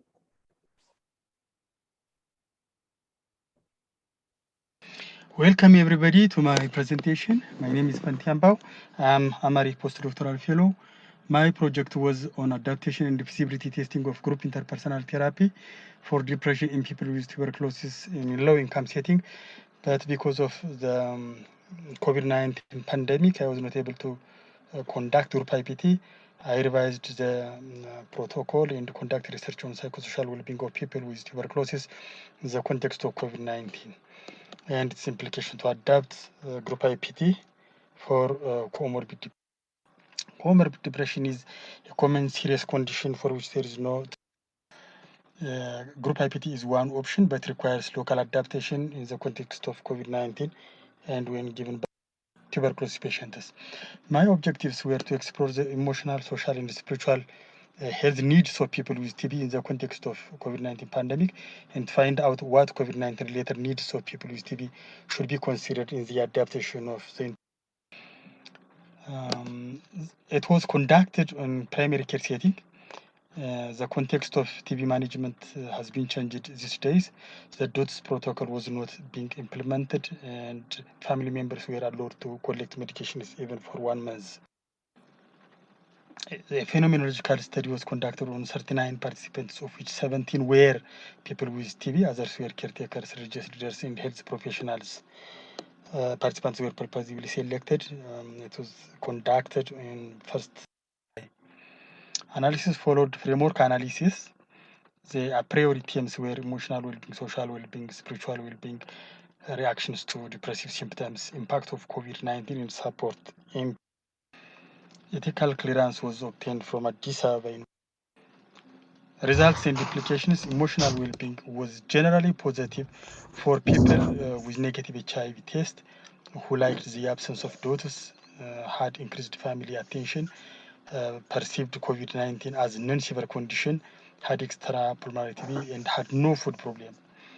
The good thing about COVID-19 is you do not have to come to clinic daily to take TB medication. This was a report of one person. People were emotionally stressed if they had the contraries of these 6 conditions, had role changes in the family, and felt stigma and discrimination. Social well-being. Generally, family support increased, and COVID-19 led to felt stigma in people with pulmonary tuberculosis, and interaction with healthcare providers was mostly fine, but problems existed. When it existed, it was a phenomenological study was conducted on 39 participants, of which 17 were people with TB, others were caretakers, religious leaders, and health professionals. Participants were purposely selected. It was conducted in first.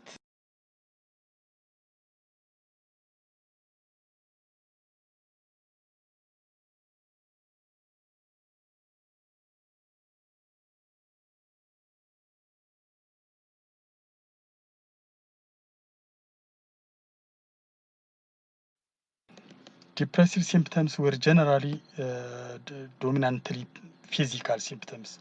Cognitive symptoms were common in people with pulmonary tuberculosis and during the intensive phase, that is the first 2 months. Disability was also common in people with pulmonary tuberculosis and during the intensive phase. Many did not have disability, probably because they were also engaged in activities, in occupations that do not require sophisticated cognitive skills. Impact of COVID-19. Stigma was common in people who were coughing as they were suspected for COVID-19. Absence of daily monitoring was a concern for a few people. Economic problem for those who must earn money daily to eat. Fear of getting infection from health professionals, and caretaker can collect medicines, and this was liked by some patients. One patient said, although health professionals wear masks, they touch many materials in common and there is no distancing. It's really risky. Support in place was generally not adequate. 2 things were done, dots modified, and health messages routinely given. No other support. One health professional said, we provide health education continuously. I don't think this is adequate support. Implications for group IPT adaptation. Health facilities may not be good venues for group interpersonal therapy, and health professionals as therapists could be suspected to transmit COVID-19. And patients do not visit health facilities regularly. We based on the assumptions that health facilities could be good venues in our initial plan to conduct the adaptation process. And health professionals were to be trained as therapists, but this is not the case practically in the era of COVID-19. This should be considered in the adaptation.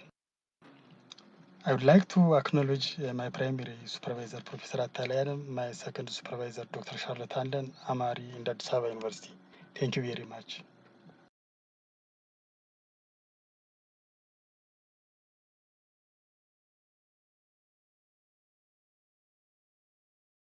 Fantastic. Thank you so much. We have heard from our very first fellow on the theme of cultural adaptation of interventions for mental health disorder in Africa.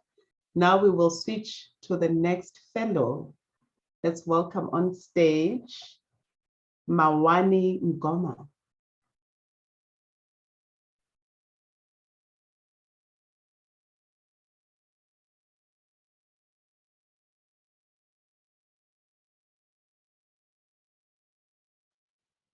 Hello, everyone.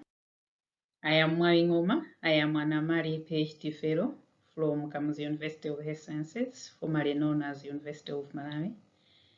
My talk is based on the qualitative study that we conducted to adapt the Thinking Health program peer-delivered intervention for perinatal depression in the. So to begin with, perinatal depression, which is depression that occurs either during pregnancy or following childbirth, is a very common and disabling mental health condition for women in low and middle income countries. But the good news is that there is evidence of effective psychosocial interventions for perinatal depression. However, no such intervention has been developed for use in Malawi. Therefore, we selected one intervention called Thinking Healthy Program Peer Delivered, THPP, basing on the qualitative work and literature review that we did in our area studies. So the THPP is a cognitive behavioral therapy-based intervention. It is an adaptation of the original THP that was developed in Pakistan and adopted by WHO as a low-intensity psychosocial intervention for perinatal depression. So in order to adapt this intervention, we conducted the current study that aimed at exploring cultural appropriateness of this intervention. We involved stakeholders at different levels, including theater testing of the intervention. We collected qualitative data using focus group discussions informed by ecological validity model, and data was analyzed thematically. So this is a brief process of adaptation that we went through. We first sought permission from intervention developers and we acquired THPP manuals. These were translated into local language, Chichewa, and then we went through training by master trainers. We had a 4-day classroom training. This was followed by field work, and within field work we had fortnight supervision sessions that were also facilitated by master trainers virtually. We then tested the intervention in theater, where we video recorded role plays of 10 THPP sessions. Then we engaged 38 participants who took turns into viewing these videos. Amongst these stakeholders, there were pregnant women, community volunteers, as well as key maternal healthcare workers at implementation as well as at policy level. We then conducted 5 focus discussions. So these are selected findings because we had 8 main dimensions that we looked at basing on ecological validity model. So amongst the 4 selected areas under content, the original THPP focuses on the mother and the baby's well-being, and these were maintained in the adapted version. And there is evidence of one quote from the participants. However, under illustrations, because the illustrations and stories that were used in the original THPP were consistent with Asian culture, these were changed. We redesigned all the illustrations and then we developed new stories to suit a local Malawian context, also basing on the participants' comments. We then simplified the language further, as I earlier stated that we translated the manual, but when we conducted the role plays, the participant had problems also with some selected words. So we further simplified the Chichewa so that each and every participant would be comfortable with. And one major adaptation that was also done to this intervention was the duration of the intervention. So the original THPP has 10 individual sessions, whereas the adapted version had 7 individual sessions and 2 group sessions. This is in consideration that there is still room that a woman would go through the additional 3 sessions basing on the presence of depressive symptoms. So in conclusion, THPP was deemed useful and appropriate to the target population, with recommendations to use culturally appropriate idioms, terminology, illustration, as well as the duration. These findings highlight the importance of cultural adaptation of psychosocial interventions for them to be accepted by the community. We are grateful to Deltas Africa, Wellcome Trust, AMARI, College of Medicine, and supervisors for technical as well as financial support to conduct this work. And also we thank all research participants and research assistants, including the intervention developers and master trainers. Thank you so much for your attention.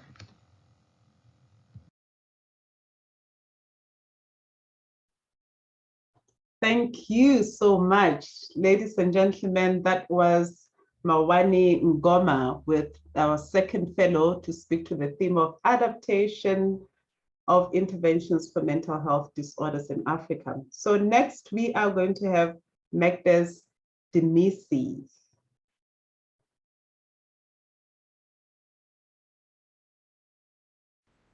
Hello everyone, my name is Magdas. I'm a PhD student at Addis Ababa University.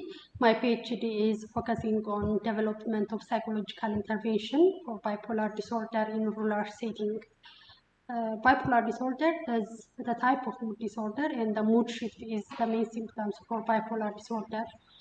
And globally, 48 million people are affected with this illness, and most of them are experiencing their first illness during adolescence, which means they are living most of their life with the illness, so they need a long-term care and support. However, the treatment gap is very high in low and middle income countries, including Ethiopia. There are studies that's conducted on the course and outcome of bipolar disorder in different settings of Ethiopia, which shows the poor clinical and functional outcome and high mortality compared to the general population. Studies which is conducted in high-income countries showed that complementing psychological intervention with pharmacotherapy improve the outcome and prevent or delay relapse compared to the treatment alone. However, evidence about adaptation and implementation of this psychological intervention in low and middle income countries is very low. So my PhD is focusing on development of psychological intervention that can be delivered by primary healthcare workers in integrated healthcare setting in rural Ethiopia. And our study is conducted in the southern part of Ethiopia, specifically in Sordo and Butajra district. We used a mixed method. First, we did a systematic review to synthesize evidence on the effectiveness of psychological intervention from low and middle income countries. Then we conducted a qualitative study to understand the lived experience of people with bipolar disorder and their caregivers, especially to understand the precipitating and protective factor, the coping mechanism, their experience of treatment, and so on. Finally, we present those findings for mental health experts.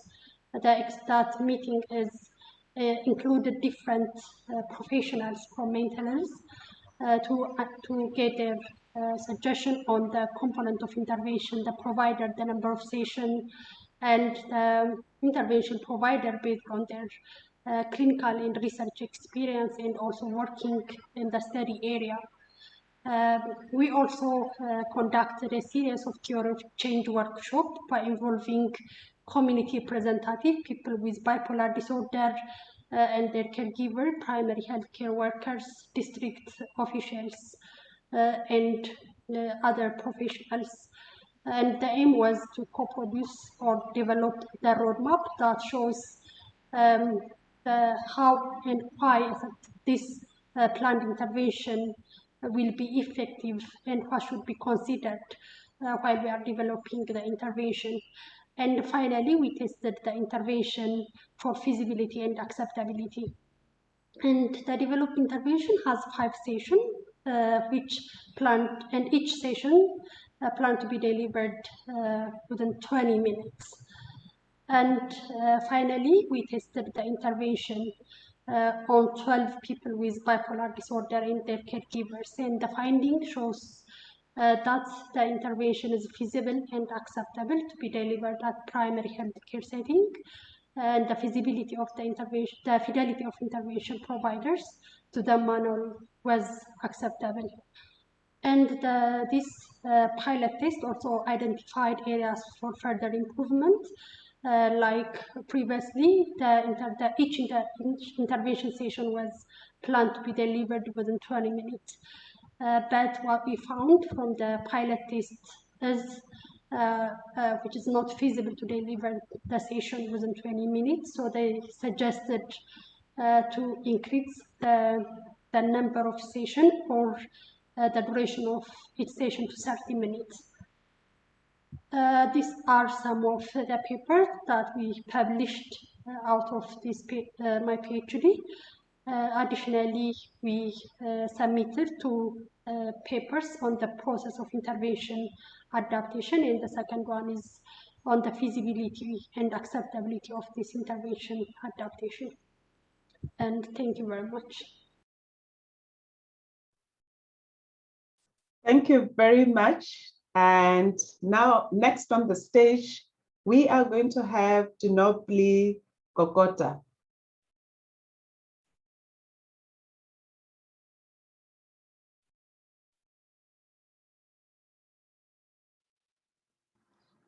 Good morning. My name is Ginobili Kokota. The title of my study is Developing a Collaboration Model between Traditional and Western Medicine in the Management of Mental Illnesses in Blantyre, Malawi. A bit of a background, the World Health Organization has since 1978 advocated for the inclusion of traditional healers in the management of different health conditions in low and middle income countries. This is because in these regions, traditional healers are highly consulted because they are widely accessible and share similar beliefs with their community. And we have seen various countries formulating policies to guide collaboration and to regulate the works of traditional healers. Similarly, in Malawi, we have a number of policies that support this collaboration. So the main aim of this study was to establish a collaborative model that can work in Blantyre, Malawi, but also to come up with the best route of achieving that model. So to do that, the study was conducted in two phases. Phase one involved a scoping review to map up existing model in low and middle income countries. Then we did a qualitative study to get the experiences, views towards collaboration of different stakeholders. In phase two, we did a participatory field of change to identify a best route to collaboration in Blantyre, Malawi. After doing all the study selection processes of the scoping review, we ended up with 35 studies. Most of these studies were done within the last 10 years, indicating an increase in the interest in this area. And the themes which emerged, the first theme was on the perception towards collaboration, where there was a positive attitude towards collaboration, but with different motivation, where the healthcare workers were more motivated by reduced delays in the pathway to care, and traditional healers were more motivated by provision of a more holistic care to the patients. So on the models of collaboration, which was another theme, very few examples of widespread scaled up collaboration were in practice. Only a few standalone studies and projects were found, and the most identified models were referral, collaborative care, and training. And the barriers to collaboration were attitudinal and system barriers, and the facilitators of collaboration included mutual respect, open dialogue, and formal agreements. We also did a qualitative research involving in-depth interview and focus group discussion with traditional healers and Western healthcare workers. The themes that emerged from this qualitative research included experiences with collaboration, where there was no existing formal collaboration in mental health, despite having some collaboration in other health areas, including TB, HIV, and safe motherhood. There were some individual informal collaborative efforts where some traditional healers and Western healthcare workers were informally sending patients to each other. The most preferred models of collaboration were referral and training. Barriers of collaboration were attitudinal barriers and lack of resources, and facilitators for collaboration included dialogue, training, and respect. Finally, we did a field of change workshop involving different stakeholders to identify a change, in this case, collaboration, and to come up with step-by-step procedures of achieving that collaboration. So this was a roadmap that was developed where the most preferred form of collaboration were two, lead fellow and capacity building. So capacity building was both ways where traditional healers could learn how to do some simple psychosocial intervention, and also Western healthcare workers could learn some of the good aspects of traditional medicine from traditional healers and apply them where necessary. And this was a roadmap for achieving that collaboration.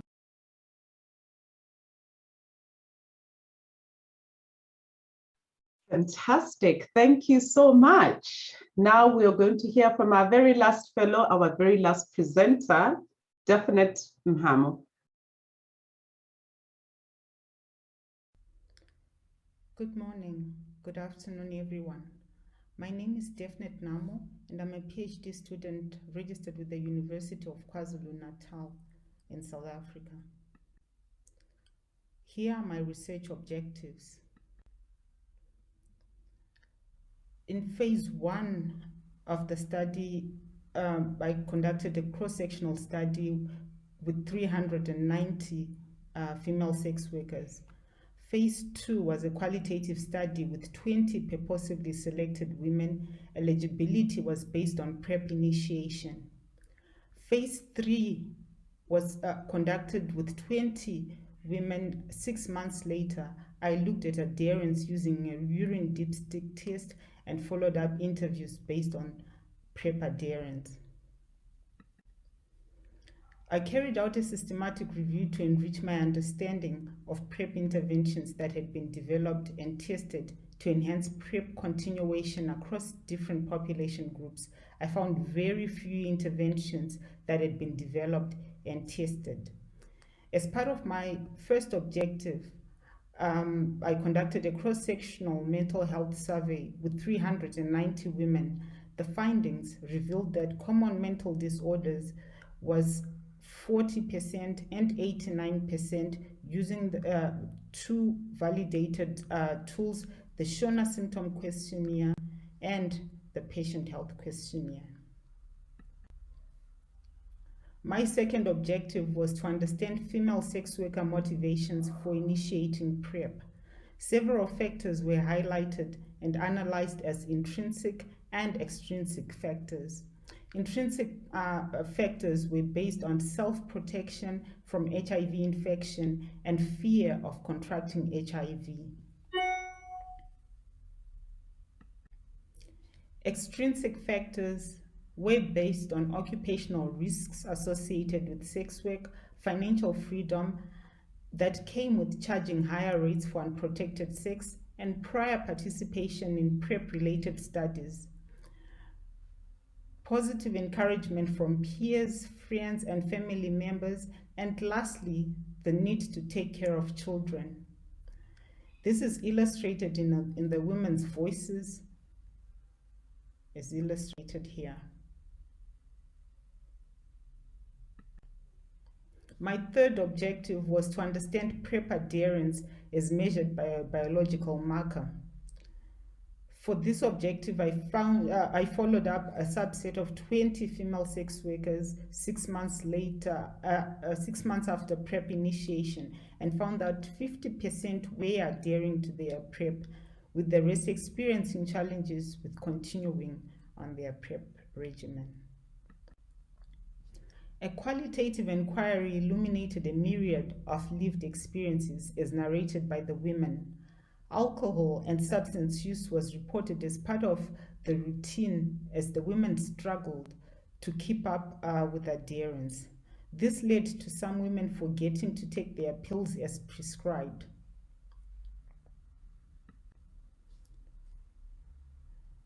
The women were not spared from the ravaging effects of the COVID pandemic, with some reporting lack of transport to take them to their usual work spots. Some had to travel and camp at lucrative sites such as mines, where they would get artisanal miners who reportedly paid well once they literally struck gold. Depression and anxiety were quite prevalent, with some women reporting that some of their clients had contracted COVID, and this depression was affecting the women's adherence to PrEP. PrEP disclosure was yet another thorny issue, with some women fearing their clients would not understand the difference between PrEP and art. These were some of the lived experiences with PrEP adherence. As part of my last objective to identify key elements of a psychosocial intervention to enhance PrEP adherence among female sex workers, all these factors will be presented to a panel of experts comprised of representatives of female sex workers who participated in the study, intervention experts, policymakers, PrEP experts, programmers, and additional potential beneficiaries. The panel of experts will be asked to assess whether the identified elements resonate with their practice, are reasonable challenges to PrEP continuation, and rank the elements. The end product will form the key elements identified for a psychosocial intervention. With these elements will then be used to develop intervention modules that will be further tested as part of my postdoctoral studies. So having a psychosocial intervention will help female sex workers continue on PrEP and ultimately contribute towards ending AIDS. To date, I have 1 manuscript that has just been submitted, 3 draft manuscripts, and have contributed to a book chapter. I would like to acknowledge my supervisors, the women who participated in the study, and the research assistants who helped me out. Thank you all for listening. This is so wonderful. Thank you so much. It is even really wonderful to see the chat loading with questions for the fellows who have shared about their research.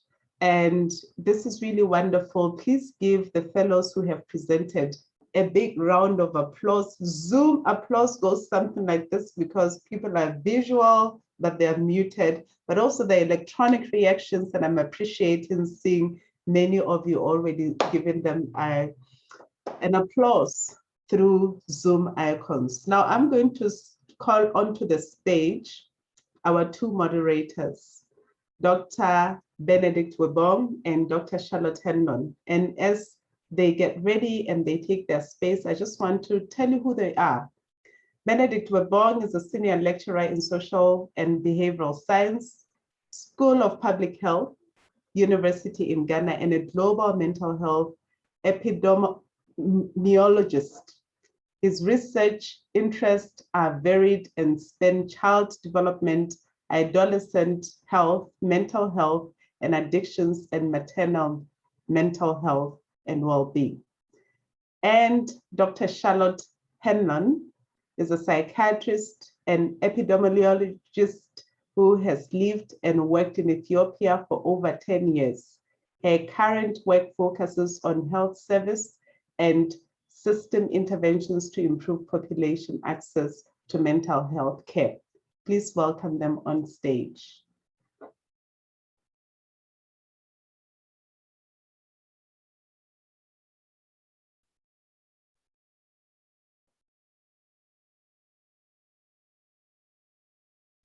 If the host can unmute Dr. Ben.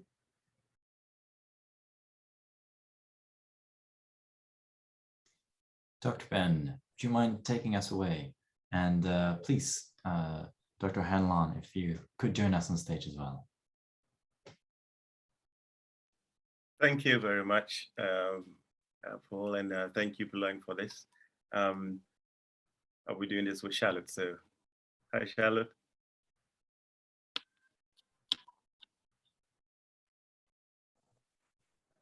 Hi, sorry. Ben, thanks very much for helping. and for co-chairing. Do you mind if I make a couple of comments? Because I think my internet is not going to be very stable. Sure. So I'm going to hand over fully to Ben to chair this Q&A because I wasn't really able to hear the presentations. I just wanted to say how wonderful it is that each year we hear the further progress of all these projects, and just to encourage the fellows with how exciting it is to see things moving forwards. And then just one more point is really to show how all of these interventions, are really building a massive foundation. And I'd just like to congratulate all the hard work that has gone on to develop and adapt interventions, because, then we're on the next step of thinking about trials and plenty to occupy postdocs for AMARI too. And without further ado, I'm going to hand over to Ben for the rest of the session. Thanks. Okay, thank you very much, Charlotte. Thank you for those remarks. I joined in your observations about how really exciting it is to be hearing this level of quality and effort that is being put in to try to bring, if you like, mental health to the doorsteps of the people that we're working for, and in adaptation and doing really very good science to make this work good. I think it's been great, and there are definitely many questions.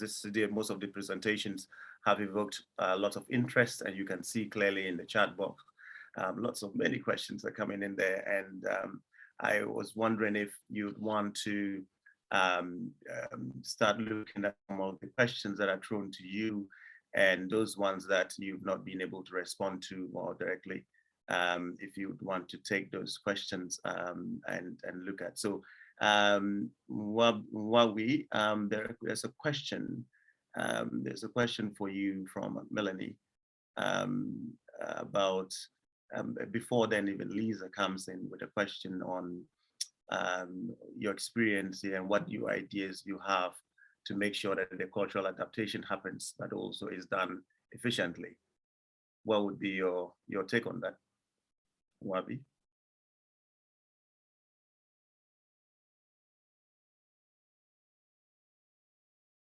Need to unmute yourself or something?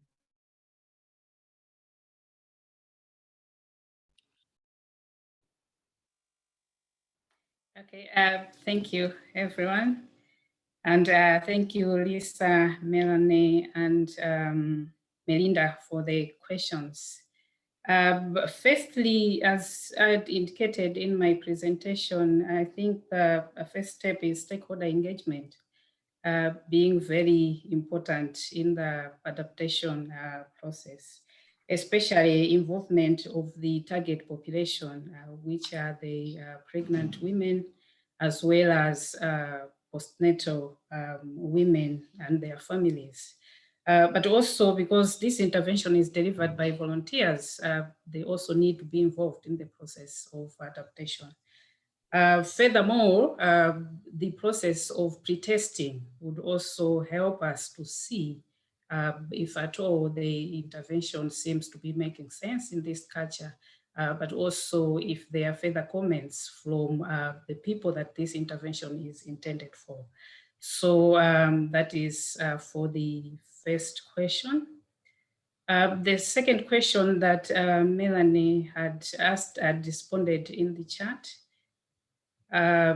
This intervention ideally would have been delivered by midwives or community health workers who would be able to integrate it into their routine care.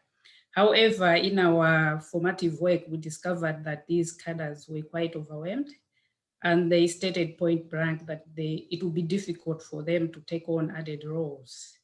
Therefore, we maintained the peers, peer volunteers, because that's what the THPP was adapted for. So we, in our feasibility study, we've used the PA volunteers who are women, who are mothers themselves and are living in the same community with our intended population. Thank you.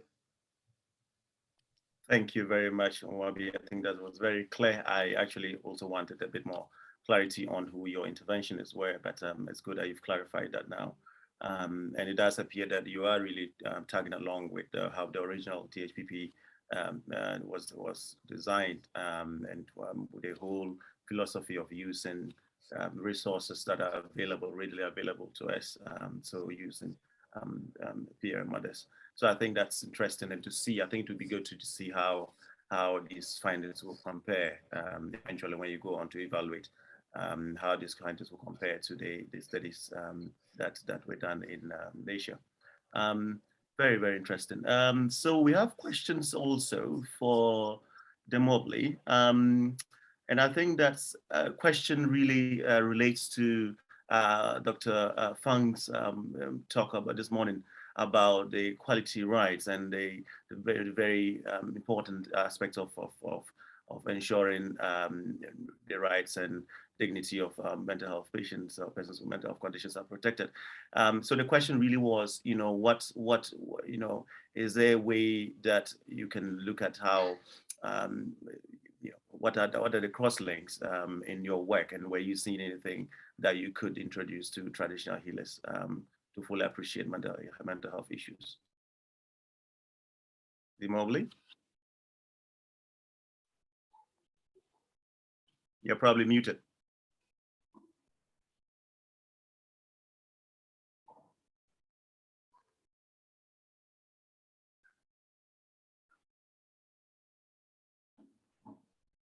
Can Demobli be unmuted so that he can respond?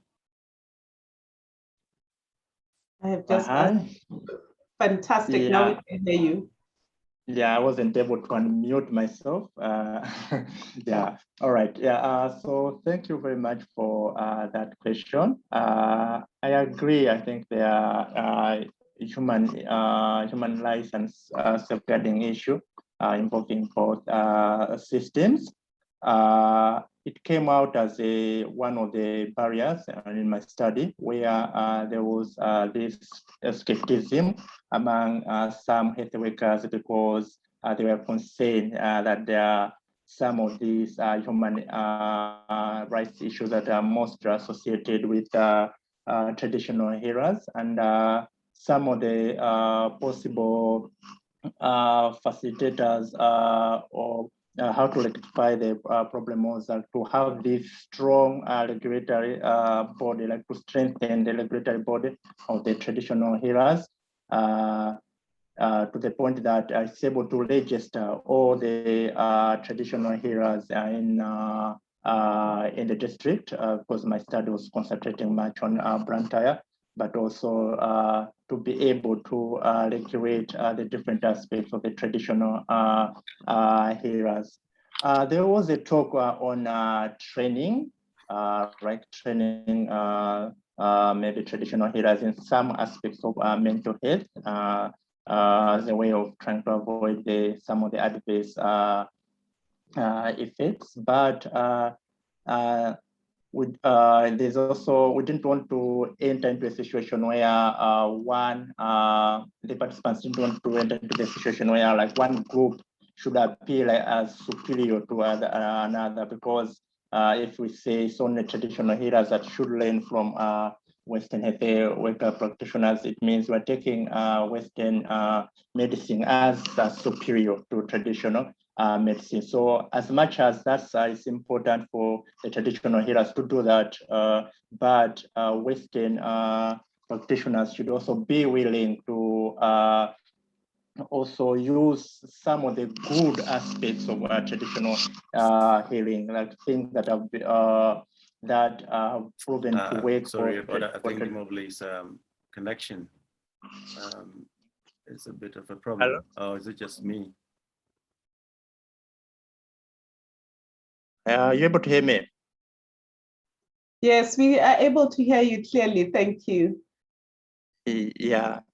So as I was saying that the participants want to list where one system looks superior to another. So yeah, training is important.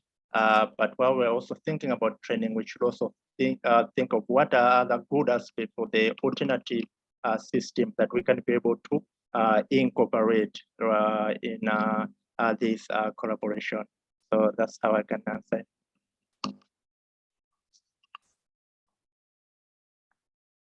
Thank you very much. I think that was a very interesting question, and I think your response was quite useful.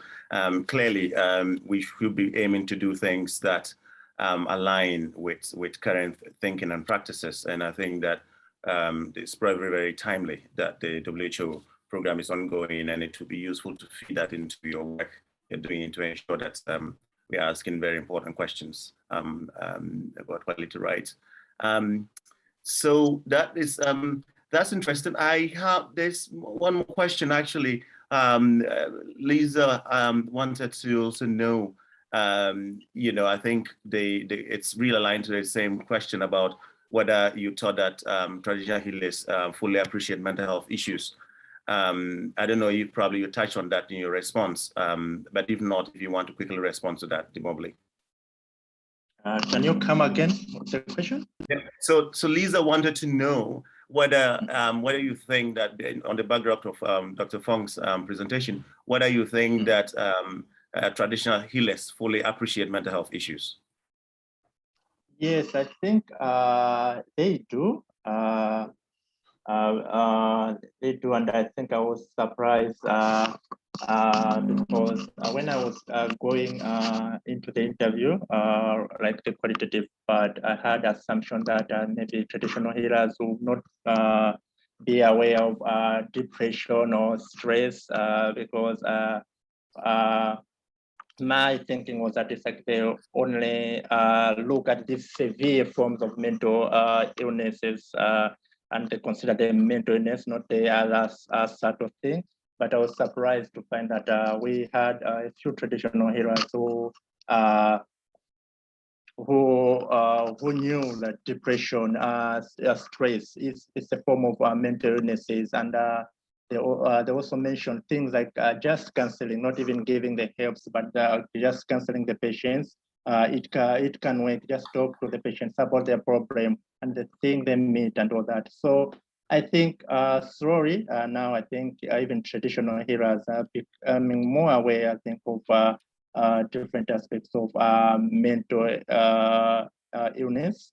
And I think they can be a good group to incorporate them, for example, even in this COVID aspect, like trying to manage different stresses, different depressive symptoms in their patients if they are trained somehow how to offer this simple psychosocial education targeting these aspects. So yeah, I think they are aware.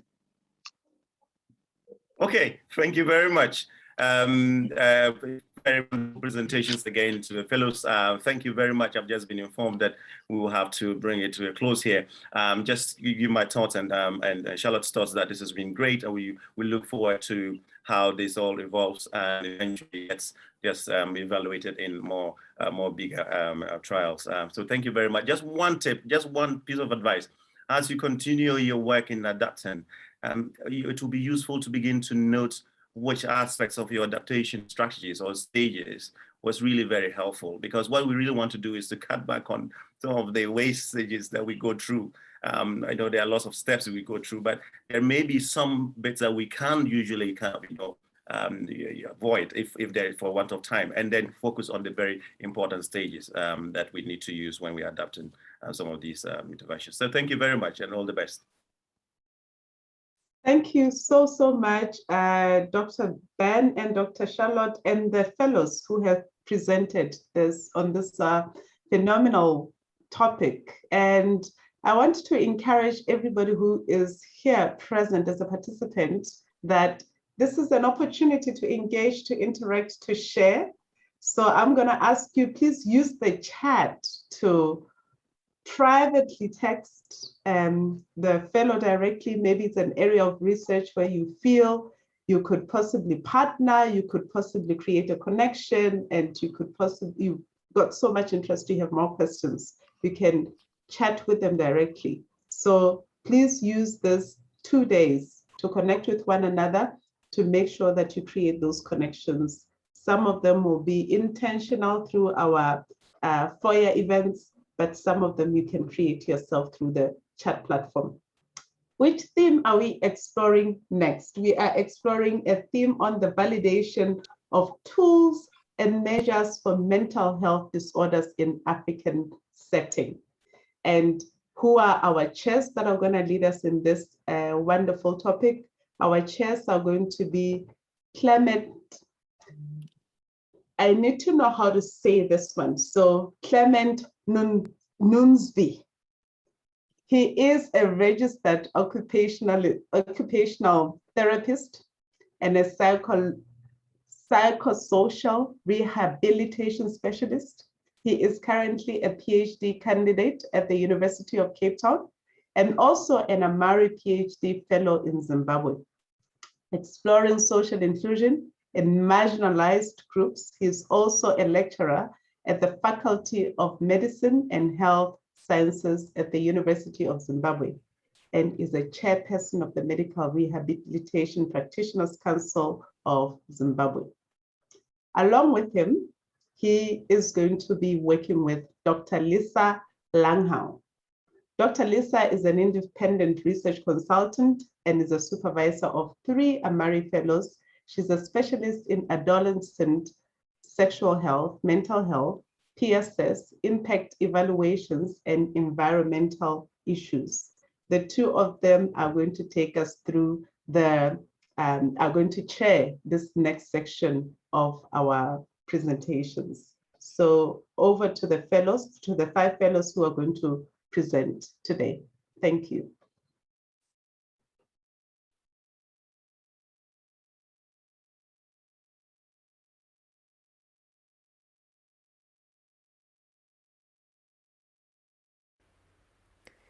Hello, I'm Primrose Nyamayaro, and I'll be presenting my Community and Public Engagement Seed Grant from Deltas Africa, titled Mental Health Community Engagement in People Living with HIV.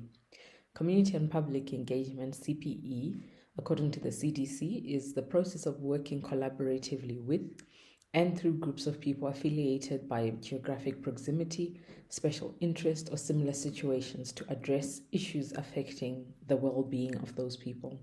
Now, in this case, the people I worked with were people living with HIV, and the issue of interest was mental health.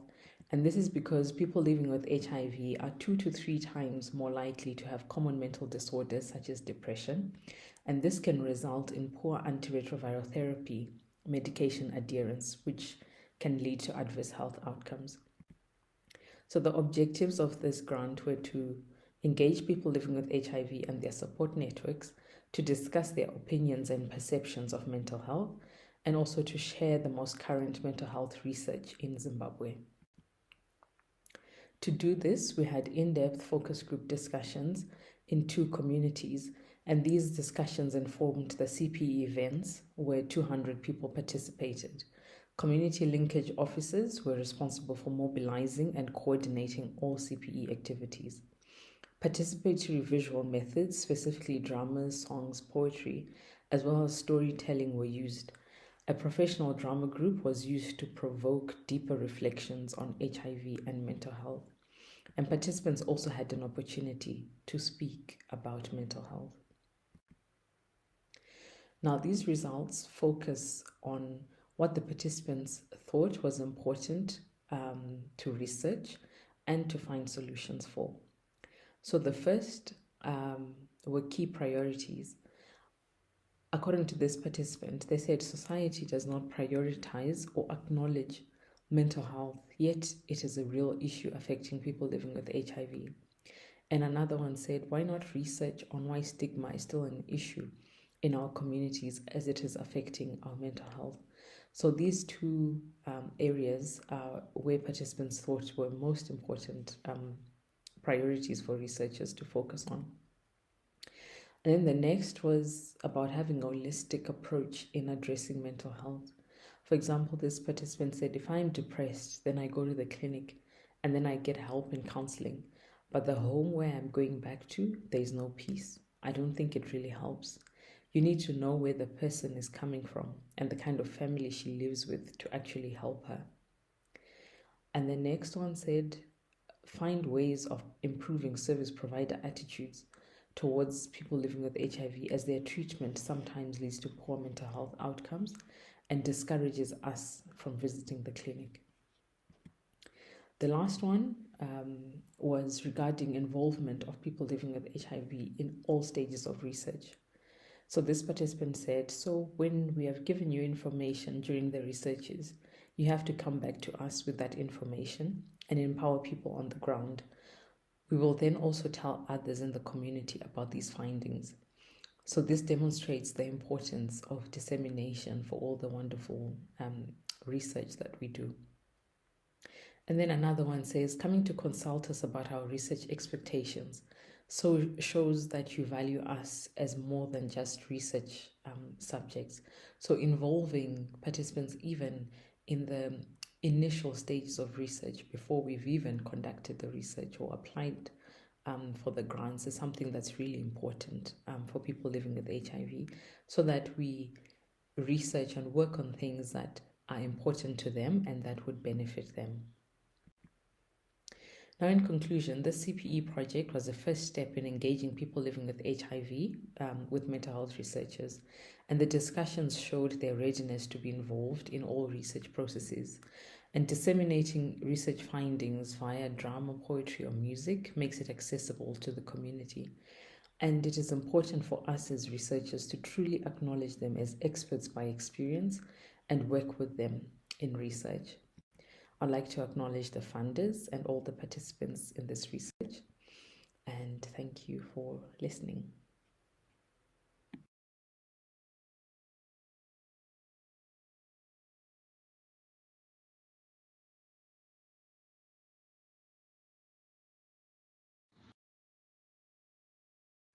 Hello, I'm Hannes, the second cohort AMARI fellow from Addis Ababa University. My title of presentation is selecting an appropriate cognitive function measure, which is based on expert consensus meeting. These are the outlines of my presentation. To start with, some backgrounds. Cognitive impairment is common in people with schizophrenia. Almost all people with schizophrenia, 98% of them showed cognitive decrement compared to their pre-morbid status. Compared to healthy controls, people with schizophrenia shows 1 to 2 standard deviation performance below the normative.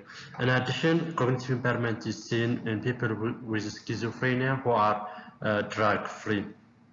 And cognitive impairment is associated with functional impairment, worse functional impairment. This shows that it's crucial to work on cognitive impairment. However, until recently, cognitive impairment in people with schizophrenia does not get enough attention. The reason for this is that, which includes lack of appropriate measure and shortage of specific therapeutic options. And recently, different pharmacological and psychological interventions are under investigation. To make use of them, having a culturally appropriate measure is crucial. However, measuring cognition is challenging, especially in countries with low literacy level. Therefore, measure selection should be guided through a strict procedure. So, for that purpose, we followed a practical guideline which recommends these 4 points. The first point is agreeing in the construct to be measured. Regarding this, we did an umbrella review and identified the most commonly affected domains, and the second and third points are finding existing instrument and assessing the quality of the instruments. So we did a systematic review and identified 50 different measures and evaluated the quality of each measure. And the last one is to select a measure based on expert meeting. So this will be for this part I will present in the coming slides. So the objective of the expert consensus meeting was twofold. One is to decide the requirements of a cognitive function measure to adapt it should have, and the other is to select an appropriate cognitive function measure which can address agreed requirements. So we did 2 expert meetings, one with junior experts and the other is with senior experts, and a total of 18 experts were involved from different disciplines, majority were from psychiatry and mental health. Regarding the procedure, first I presented some background information about the measures going to be selected, and also hard copy information were provided. In addition, we emailed the information for each participant ahead of time. Both meetings were conducted in English and audio tape recorded, and the meetings were conducted at the meeting hall of Department of Psychiatry. and we use topic guide. And once the results are synthesized, we send findings for 4 members as a member check for quality assurance purpose. So coming to the findings, so in our systematic review, we identified 15 different measures of cognition in people with severe mental disorder. So of these, the following 6 measures were stood out to be the best, better measures according to the predefined ranking criteria, and the characteristics and psychometric property and other information were provided for the expert, and the expert selected cognitive assessment interview to be the better measure for adaptation from the interview-based measures, while from performance-based measures, the experts agree none of the measures were suitable to be adapted as they are because of most requires literacy. As a result, they recommend to use the structure of box and select measures from different sources. Based on this, we selected the following measures from different sources. For verbal memory, selected list learning from Professor Martin Prince's work on validation of cognitive measures in people with dementia from low and middle income country. For working memory, selected 2 tests, digit sequencing test, which is a verbal working memory test, and the Corsi block tapping test, which is a non-verbal test. For verbal fluency, we selected animal naming test. For attention and speed of information processing, we selected digit symbol substitution test and trial making test part A. And for executive function, we selected trial making test part B. So we decided to include these tests. I would like to thank my advisors, Mari and others. Thank you.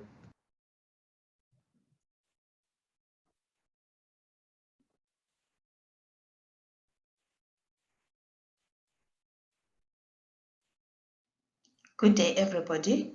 My name is Melinda. I'm going to present to you my PhD study results entitled Effects of Antenatal Depression on Birth and Neonatal Outcomes. Antenatal depression is a condition that affects pregnant women from conception right through to delivery. It affects about 15% of all pregnant women globally, and this figure is even higher among low to middle income countries' women.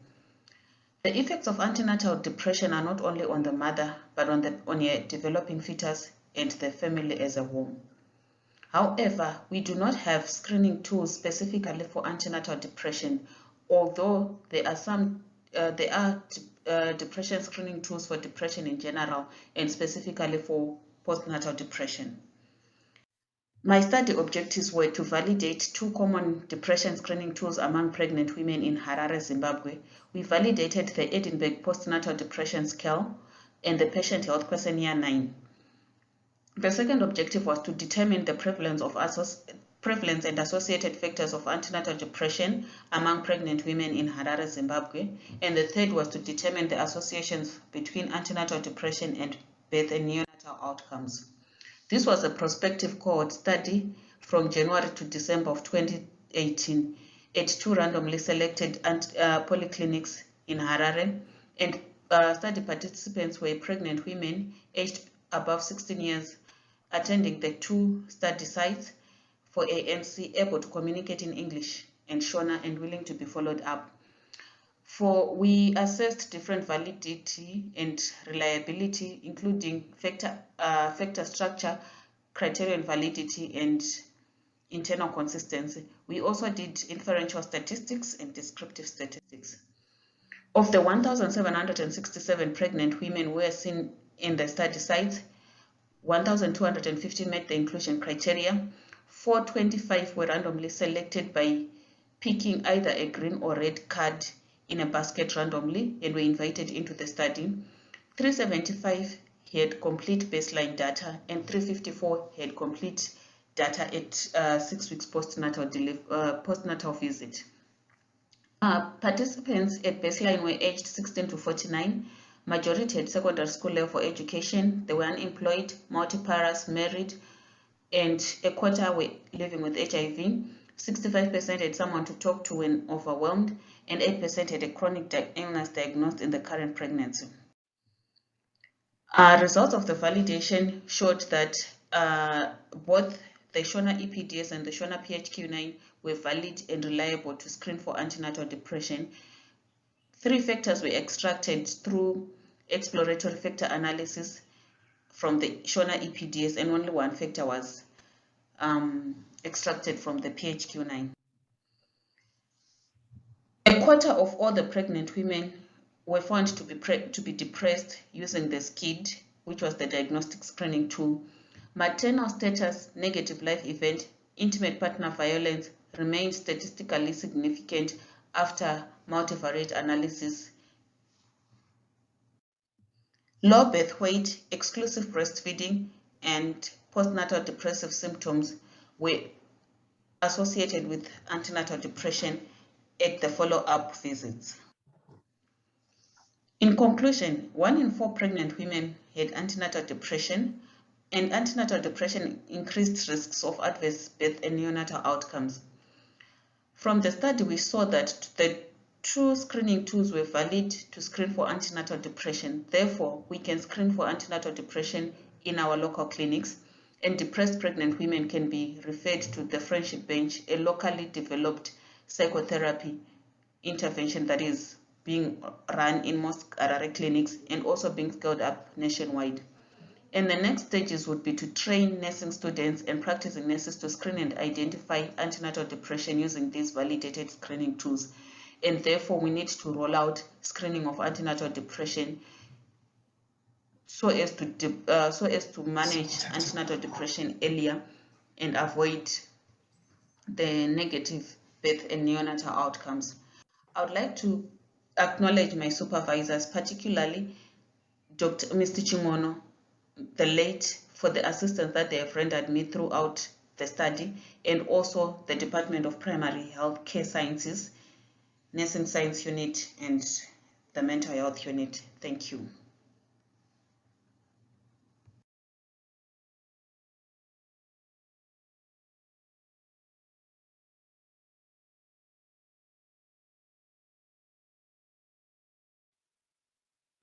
Hello everyone, my name is Awaka Muratu. I'm an AMARI PhD fellow. I have completed my PhD. In this presentation, I will present both what was my PhD and the course of my PhD process. The topic of my PhD was about problematic cat use in the Gurage community, Ethiopia, conceptualization and measurement. To say about cat is a psychoactive stimulant. About 16% of Ethiopians chew on a daily basis. There are many studies about the harms of cat, but the reports are inconclusive so far. And currently, among policymakers as well as from the public, problematic cat use rather than cat use per se is a concern. But there is no any valid screening tool to facilitate future quality studies. Thus, I focus on developing and validating a screening tool for problematic cat use. The objectives were specific objective 1, defining and validating the construct problematic cat use using a systematic review. The second one is the conceptualization of the construct using a qualitative study. The third objective is development of the screening tools. In addition to the previous studies, I have also used the experts panel, cognitive interviewing, and a pilot study. The last was about validation of the already developed tool, structural content, construct, and convergent validity were evaluated using a bigger community-based cross-sectional study. And the main output of this PhD work was having a problematic cat use screening test, a 17 items test. In many domains, it is psychometrically acceptable, as well as it is easy to use at primary healthcare and the community level. Throughout the PhD process, I have learned a lot in the psychometrics area. I managed to publish 2 manuscripts. The first one is a systematic review. The second one is a qualitative study paper. I have also sent another 2 manuscripts for publication and they are under review. Here, the 2 papers are more of psychometrics, the application of confirmatory factor analysis, item response theory, latent profile analysis. So I pass through a lot of knowledge learning through the course of my PhD. I have also participated in different national, international conferences. The first one is here is representing AMARI with other fellows at Delta Africa 2019. To say about cat is a psychoactive stimulant. About 16% of Ethiopians chew on a daily basis. There are many studies about the harms of cat, but the reports are inconclusive so far. And currently, I have also virtual public engagement through AMARI on different topic areas before COVID as well as during the pandemic about mental health, addiction, mental health care. It's an important learning for me at media. And the main achievement is the PhD, and my PhD defense was successful. I managed to finish my PhD in 4.5 years. I have also participated in different and many courses from Addis Ababa University, and the COVID-19 pandemic was also a challenge. Last is acknowledgement. An incredible acknowledgement goes to my advisors, Professor Solomon and Professor Abao, and Dr. Norton from King's. I'm also acknowledging my fellowship, AMARI. Thank you so much.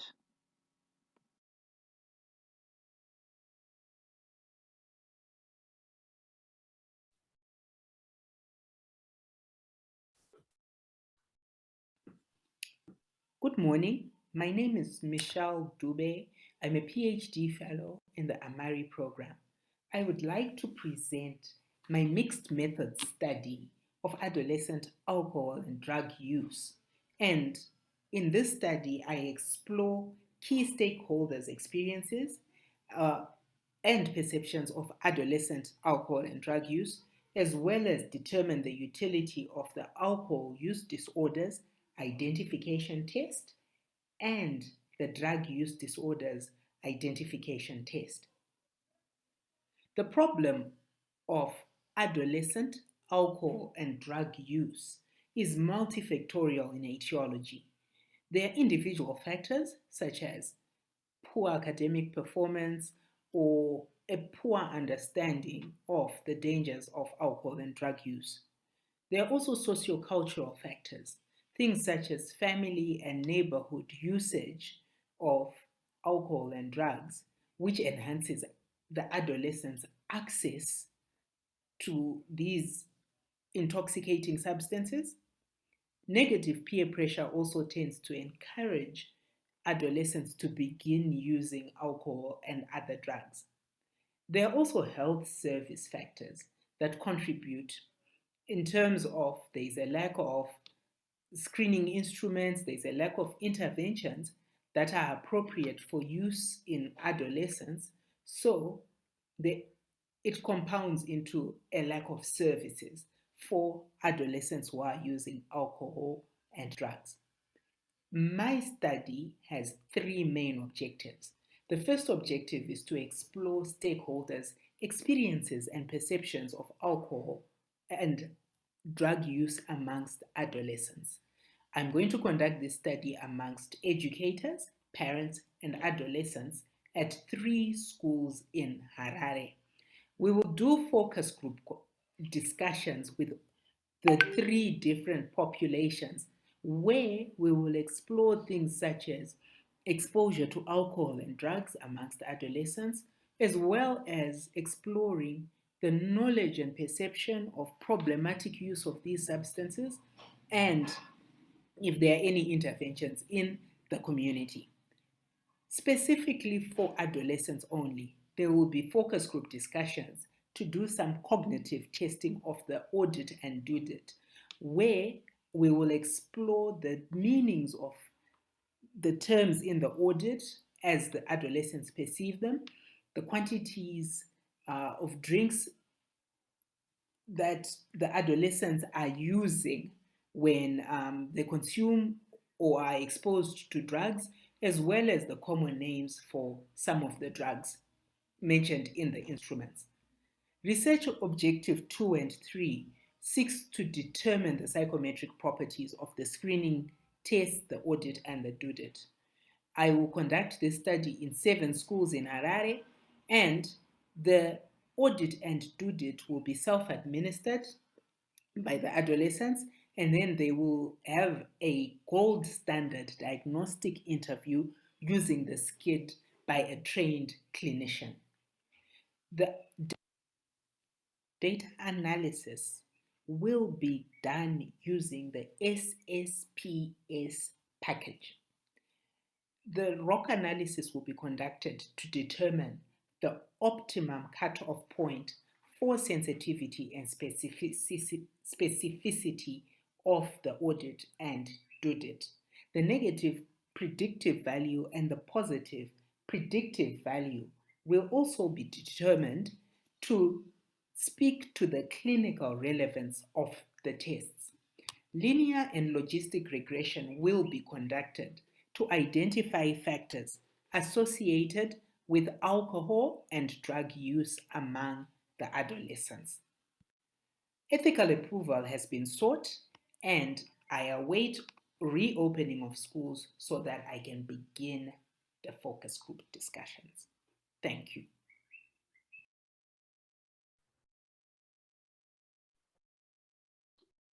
Fantastic. Thank you so much. And now we are going to welcome our esteemed panelists, Dr. Clement and Dr. Lisa, to the stage. Good afternoon, everybody. I'm at home, so I'm trying to be nice to my husband and not having to listen to all of these things, but I'll take off my headdress now. Thank you very much. I really want to emphasize the fact that we moved from validating interventions to, which is an important characteristic, to now validating the tools that we need to measure whether we're being successful in the work that we're doing. And I guess a big thank you to everybody who's put that work together. And I guess a challenging question for me from this to this group is that when you're doing your PhD, there's a really rich opportunity for you to be able to think about validating school tools very effectively and over a long period of time being very thorough. As you move now from your PhD work into your postdoctoral work, what recommendations do you have, and how are you thinking about doing this in a different way that will move our field forward quickly? Because we're behind in mental health when it comes to validating tools and interventions. So that's a question to any of the presenters.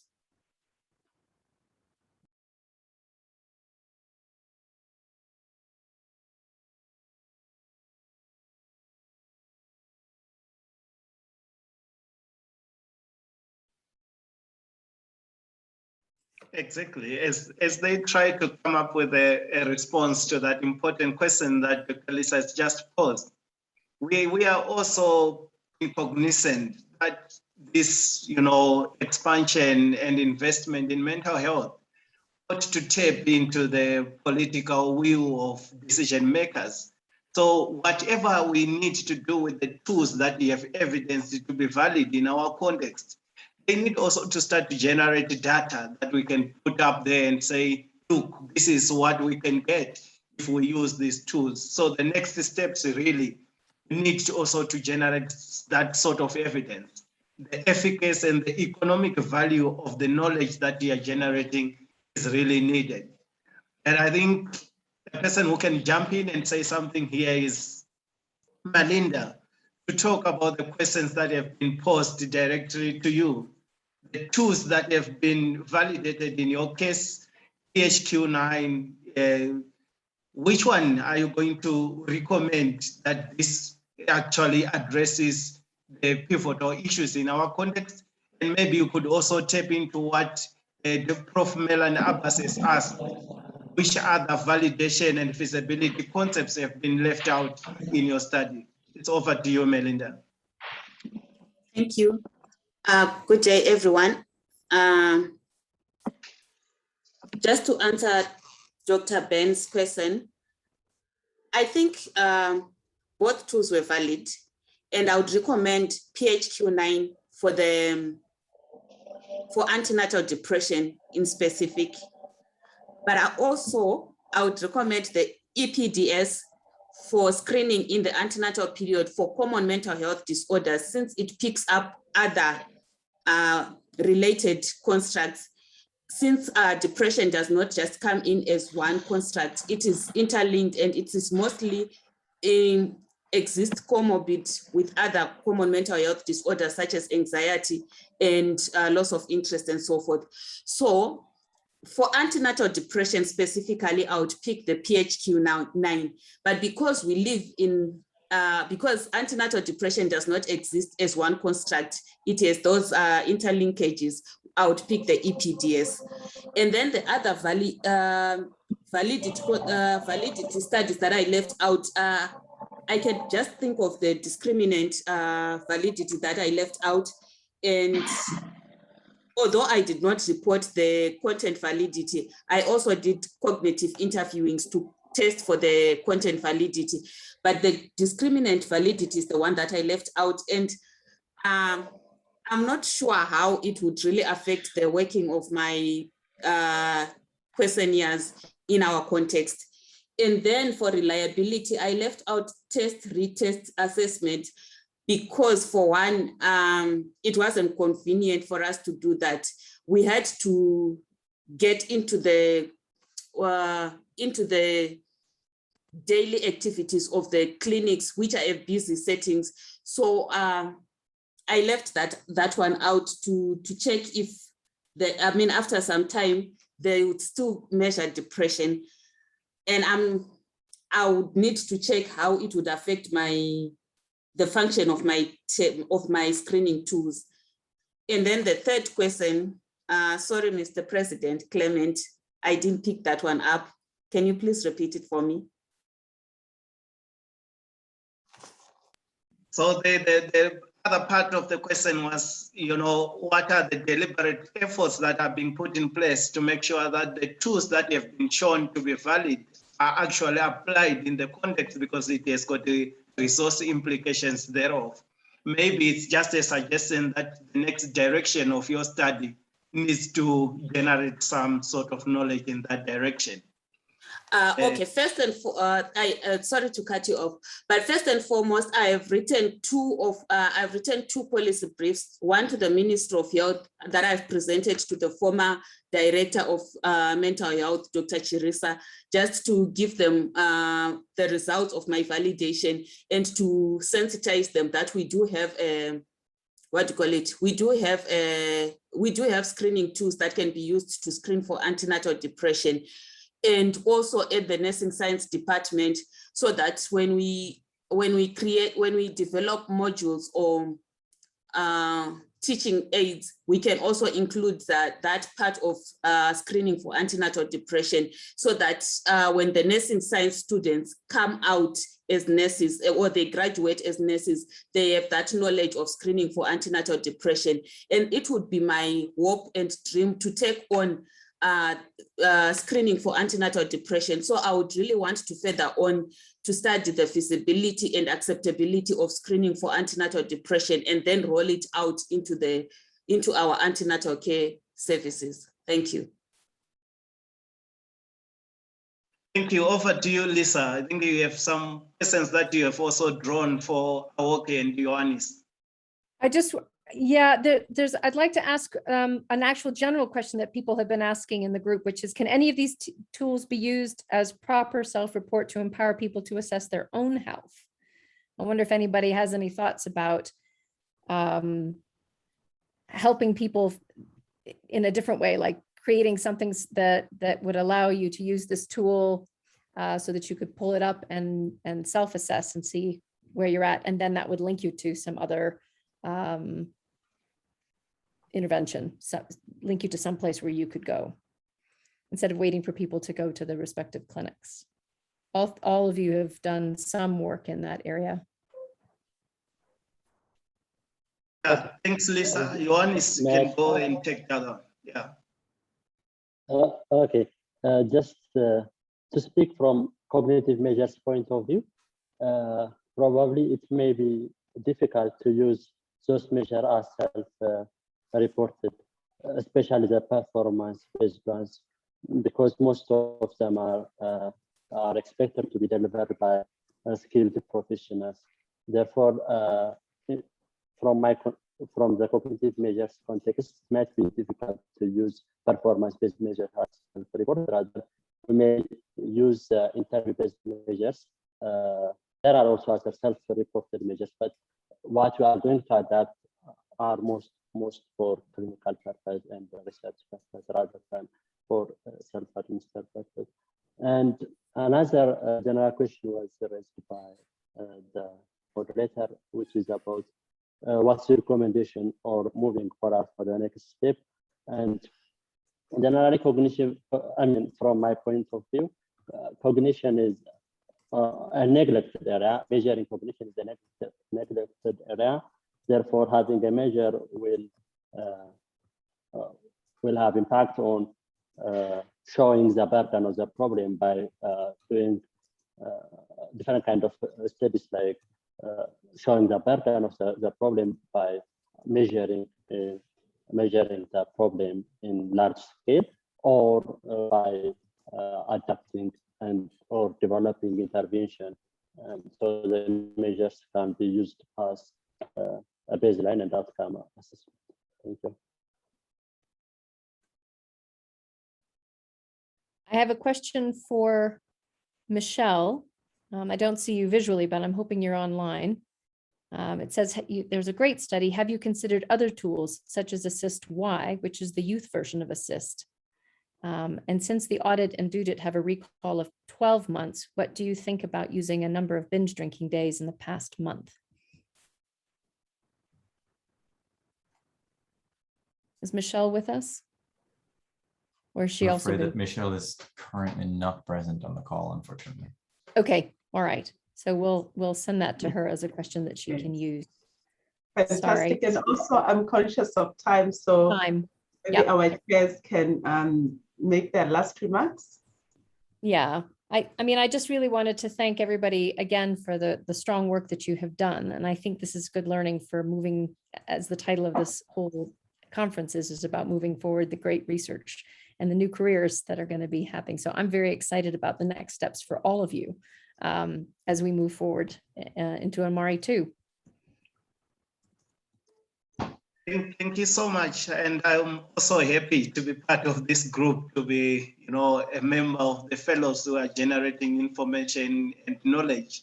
And I would want to urge my colleagues that let's take this forward. Let's us be impactful and not forget that there is also knowledge generation from the global south, instead of just focusing on the geopolitics of Eurocentric knowledge system.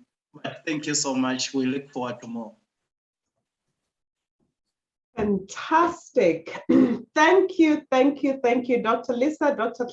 Clement, and thank you to the wonderful fellows, the 5 fellows that have done their presentations today.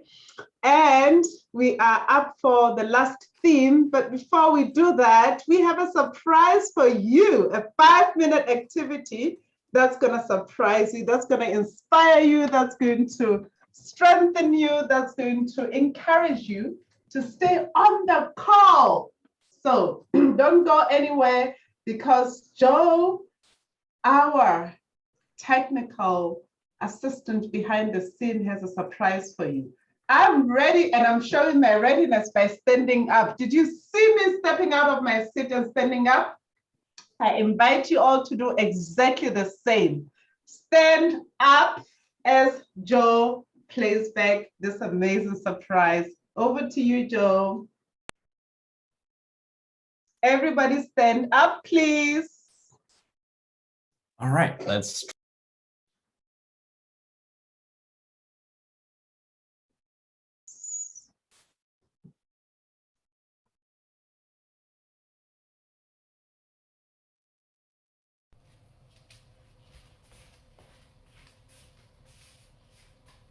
Hi everyone, I'm Sarah and I'm here to just help you through a few minutes of stretching so that we can break apart the conference and you don't have to stare at your screen the whole time while sitting down. We can just all get up together and do some stretching before we carry on. So you basically, as you can tell, just do it standing. You can either do it at your desk or move to a different room to get a different kind of space. But what we want to do is stand about hip width apart, and then we're just going to do some breathing exercises. So one hand on your stomach, one on your heart, and you breathe in and out. And you feel your stomach expand as you inhale, and feel it leave your chest as you exhale. So keep doing this for a few more breaths.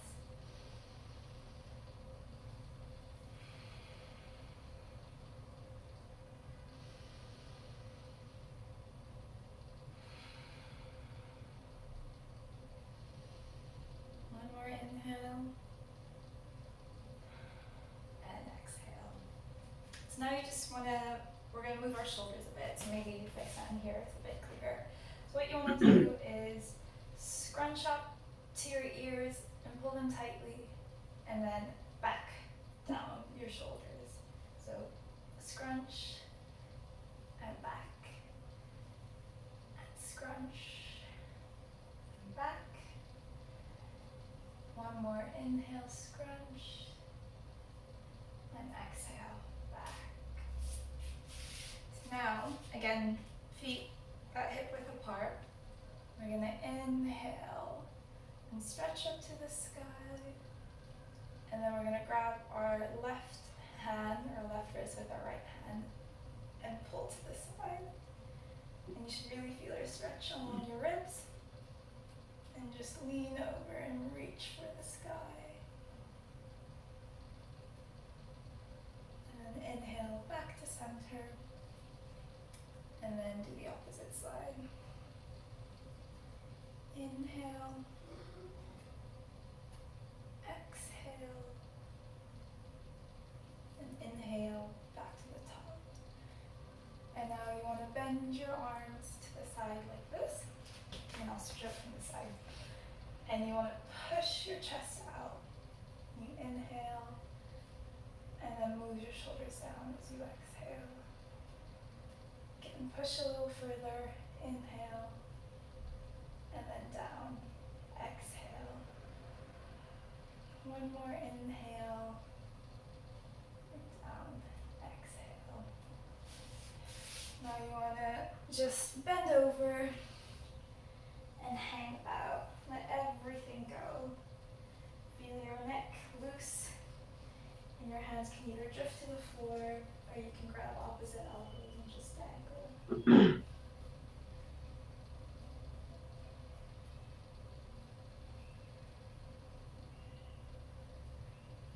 And then slowly, one vertebrae at a time, pull yourself up with your head last, and you do one more shoulder roll and back down.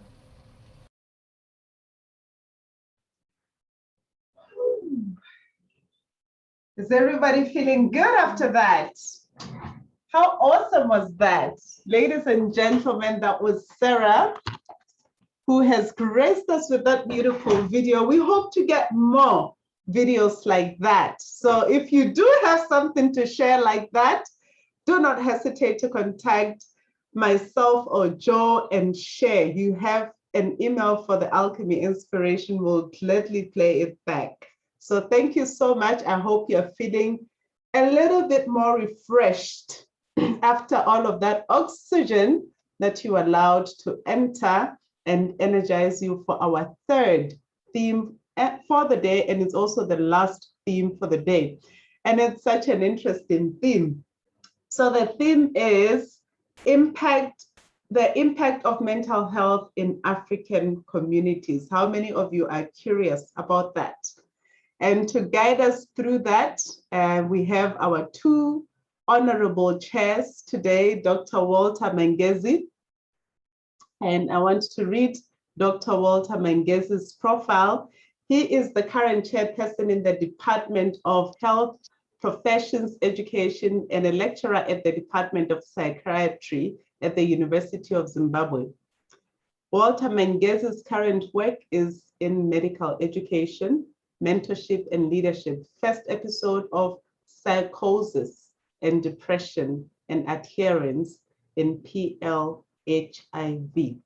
Walter is not going to facilitate this alone, but he will facilitate it alongside Dr. Claire van de Westhuizen, who is a postdoctoral AMARI research fellow based in Alan Fletcher Center for Public Mental Health at the University of Cape Town. She qualified as a medical doctor at Stellenbosch University, worked in clinical capacity in rural and urban hospitals in South Africa and also in the UK. Her research interests include interventions for substance use in adolescents, common mental disorders, implementation science, violence and injury prevention opportunities in the EC setting. And to lead us, we're going to have the sharing of the fellows who are going to talk to us about the impact of mental health in African communities. We started already with our very first presentation in the previous theme 2, and now we are going to move straight into the next presenter. Thank you.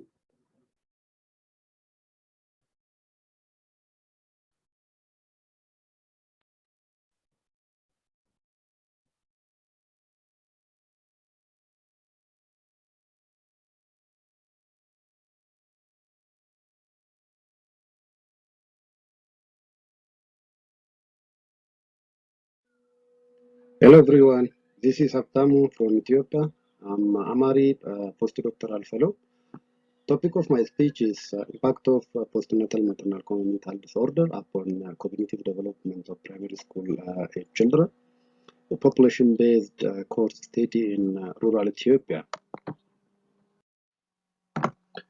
To begin with, child development are result of multifaceted factors which are highly interwoven to each other. Some of the factors belong to the parent. It can be their health, their socioeconomic status, their education. On the other hand, it's related to the child well-being, nutritional status, education.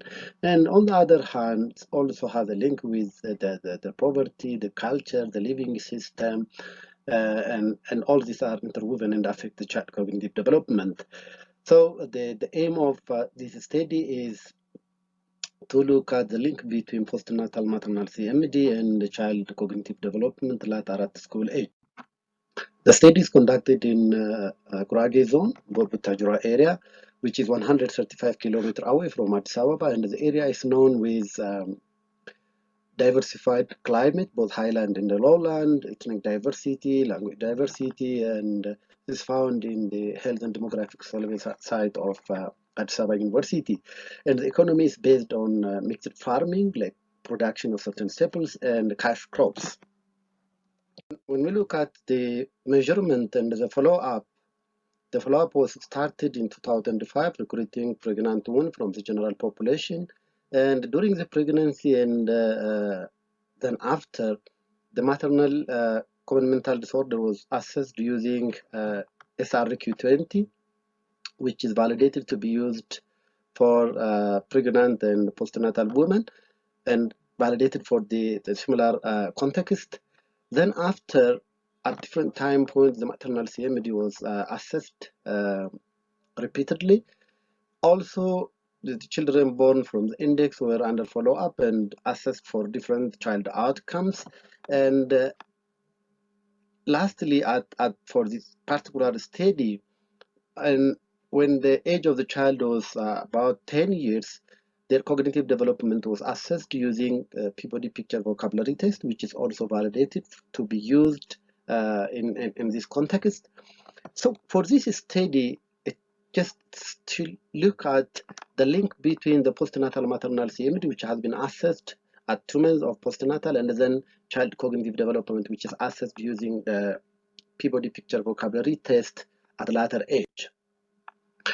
So when we look at the analysis, the primary exposure, as I said, is the postnatal CMD, which is assessed at 2 months, and then child cognitive development, the total score of PPVT, which is assessed at 10.4 years approximately, or on the average. Then we try to look at using the linear regression as normally distributed for children, and then the different confounding factors that we try to adjust for is the negative life event, stunting of the child, socioeconomic status, education of the parent, substance use, and sex of the child have been taken into consideration. So with this, the result of the finding indicated that there were no significant association between the postnatal maternal CMD and the child cognitive development. Also, to look at the threshold effect of the maternal CMD, we try to look at as a post hoc analysis using the high score of SRQ20, and still the association is not as significant.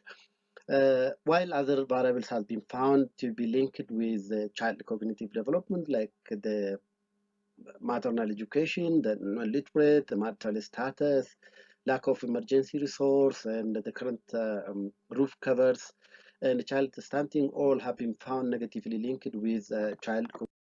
The non-significant finding in this particular study adds to the already existing inconsistency in the link between the two variables, where some has reported there is a link, while others are saying there is no link between postnatal maternal CMD and child cognitive development. However, the non-significant finding in this particular study might be attributed to the collective lifestyle of the study area.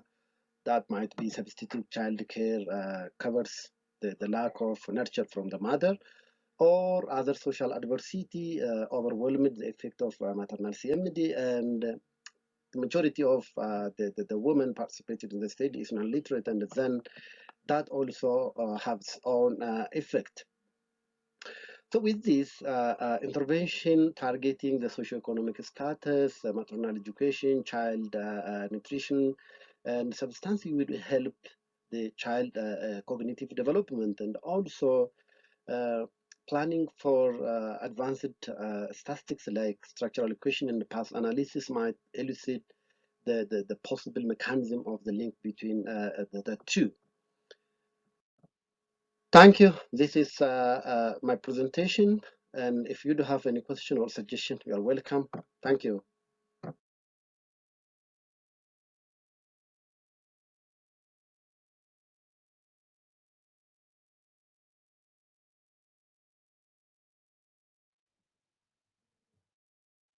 Hello everyone, I'm Savla, AMARI PhD Fellow from Ethiopia.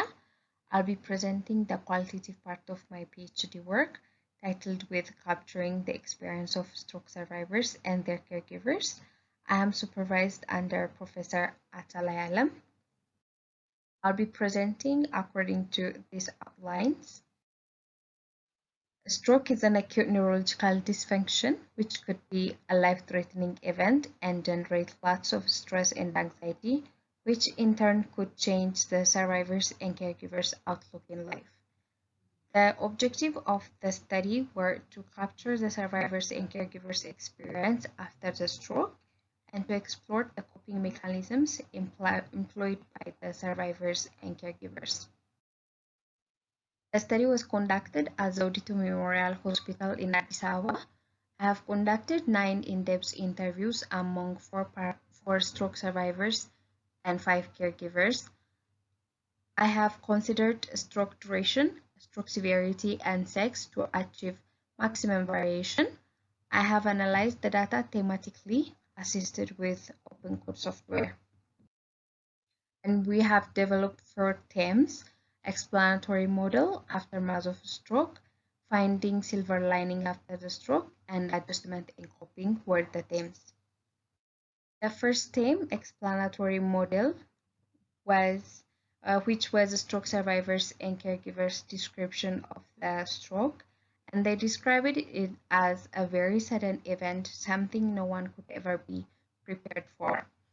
and they believed evil spirits, sins, and other people's bad wish upon them as the cause of the stroke.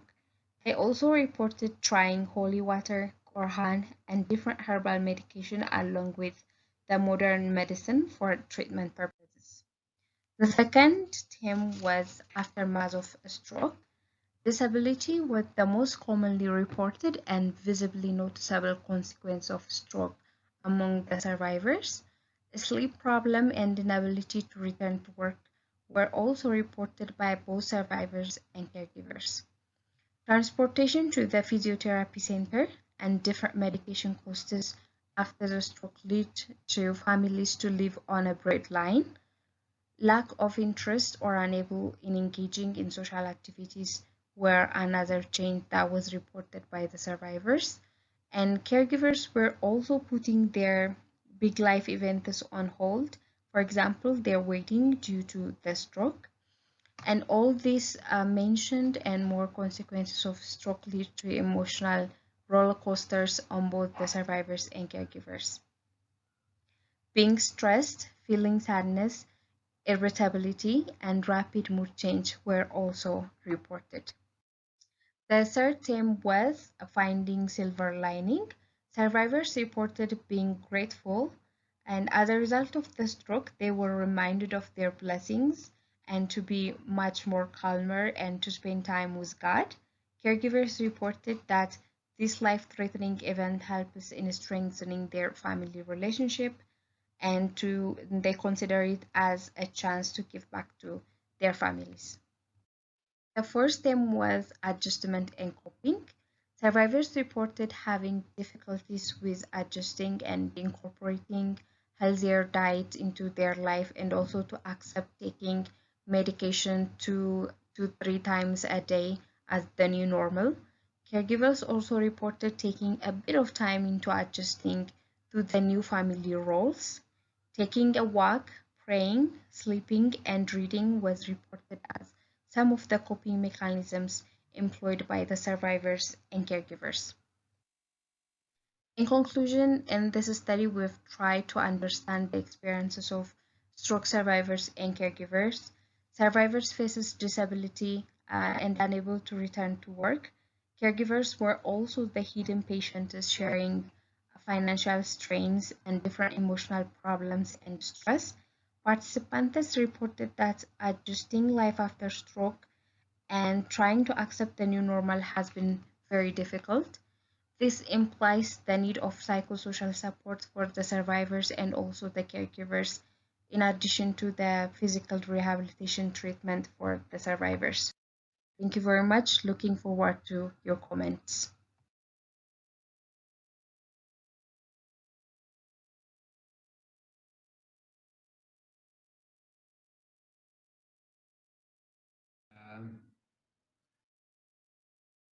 My name is Obalam Fikadu. I'm a AMARI fellow from Ethiopia. My supervisors are Professor Ababa Fikadu and Professor Kamakrek. Today I'm going to present the result of one of the specific objectives from my PhD project. It's about the multidimensional poverty among people with severe mental disorders, which is a comparative study. I will have some introductory points, then the objective, brief methods, the results, and finally conclude. To start from the introduction, we know that mental disorders and economic status have a bidirectional association where one will cause the other. However, there is a problem in defining economic status, poverty, and we don't really know much about the extent and dimensions of poverty, economic status, especially in low income setting. Having this research gap in mind, we have developed an objective to compare the level of poverty among households of people with severe mental disorders with their matched control neighbors in a well characterized community-based study on severe mental disorder. The study was conducted in two predominantly rural districts, which are Muscat and Mayako, known in mental health research in Ethiopia. And the study is a comparative study, which is nested with an existing population-based cohort study. When we managed to recruit 266 households with at least one family member with severe mental disorder and the same amount of individuals who are matched for sex and age from the neighborhood. Regarding the measurement, we have measured our main outcome variable, multidimensional poverty, using the World Bank's multidimensional poverty index, which tries to measure level of poverty in 3 dimensions and 10 indicators. The dimensions are health, education, and living standard. In this specific study, we managed to assess 9 indicators out of the 10 indicators. Due to the nature of the study, we didn't manage to collect the nutritional data of each family members. And it's possible to report the global score and the composite, the indicator-specific score, and we have reported both the composite score and the indicator-specific scores. Regarding the result, both severe poverty and multidimensional poverty were significantly higher among households of people with severe mental disorders compared with their neighbors. Severe poverty was 27% in the ASM households, while it was 6% in the comparison. The same was true in multidimensional poverty, where it was 74% in the ASM households and 38% in the comparison. It was also true in the indicator-specific outcomes, where households with SMD were highly deprived in the housing, asset, school attendance, school enrollment, and child mortality indicators of multidimensional poverty. The result was also true after adjusting for important variables, where households which contain a person with SMD had 2 times higher risk of experiencing multidimensional poverty compared with the comparisons. In conclusion, these families of people with severe mental disorder experience pervasive multidimensional and intergenerational impacts, which includes different dimensions of economic status, and the intervention should consider the broader family and social health needs of the family instead of focusing on the single individual with the illness. I look forward for your questions, comments, and I thank you very much.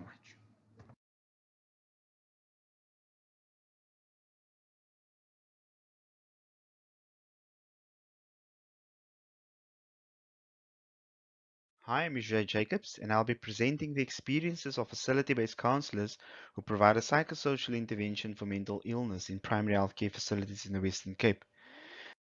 The aim of the study was to explore the experiences of facility-based counselors working on Project Mind, who provide psychosocial counseling to individuals with a common mental disorder in primary healthcare settings in the Western Cape, with specific objectives including to explore facility-based counselors' perceptions of the training they receive to deliver the Mind intervention, barriers and facilitators in implementing the intervention within primary healthcare services, and the supervision they receive to support intervention delivery. Project Mind tested 2 models for integrating a brief psychosocial intervention into chronic disease services at 24 primary healthcare facilities in the Western Cape. And these 2 approaches to counseling integration included the dedicated approach, whereby a counselor was recruited, trained to deliver the intervention, and added to the chronic disease team, versus the designated approach, whereby an existing member of the chronic disease team was identified, trained to deliver the intervention in addition to their adherence counseling duties. The Mind Counseling program included 3 sessions of brief motivational interviewing and problem-solving counseling, which involved solving problems that can be changed, dealing with intrusive thoughts, and coping with problems that cannot be changed.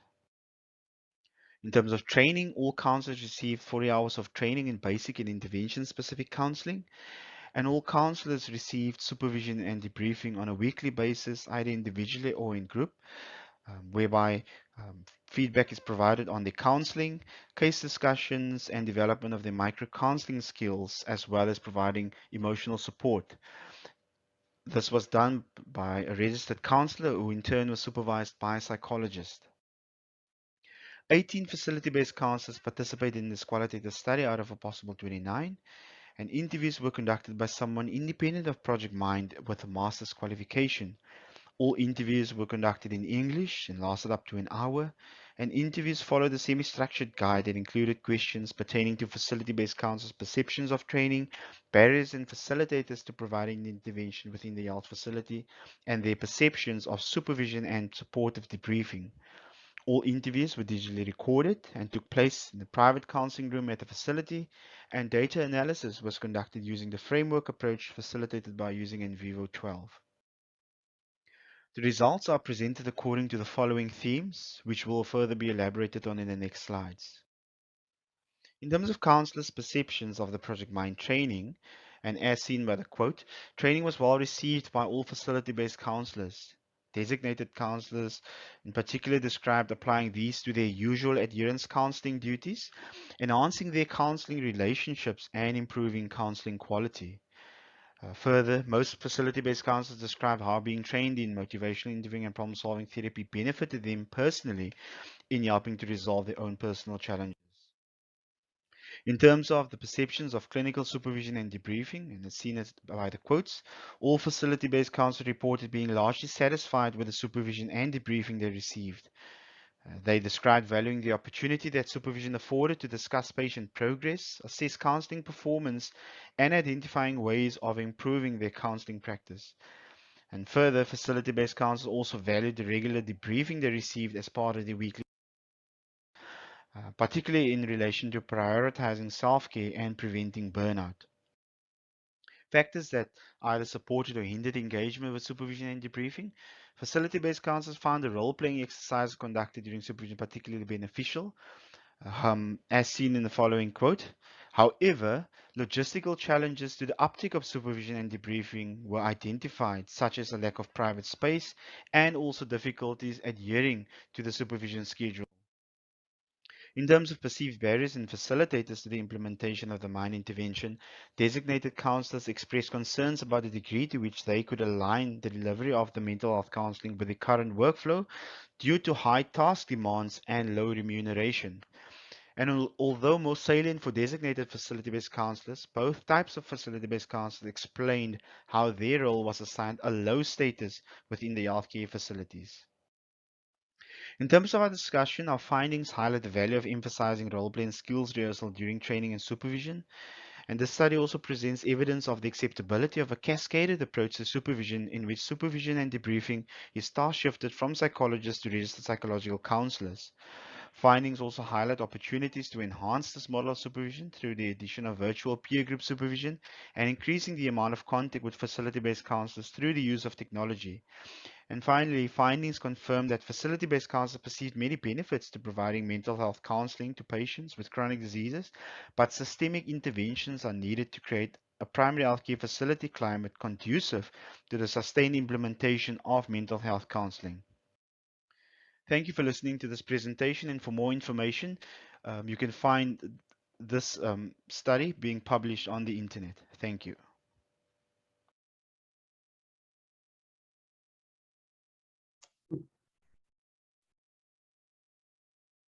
Wonderful. Thank you, and please give a round of applause for those fellows for the beautiful work that they have done, for very eloquent presentations. And I'm going to welcome into the stage Dr. Claire and Dr. Walter to chair the Q&A session with the fellows. Great, thank you, Dr. Pulling. So yeah, Dr. Magezi and I will be chairing this session. And I think I just want to say I'm just really inspired by the quality and the breadth of work that's been done within AMARI. So congratulations to all the fellows. I see we've had quite a few questions come through. I think this has stimulated quite a lot of discussion.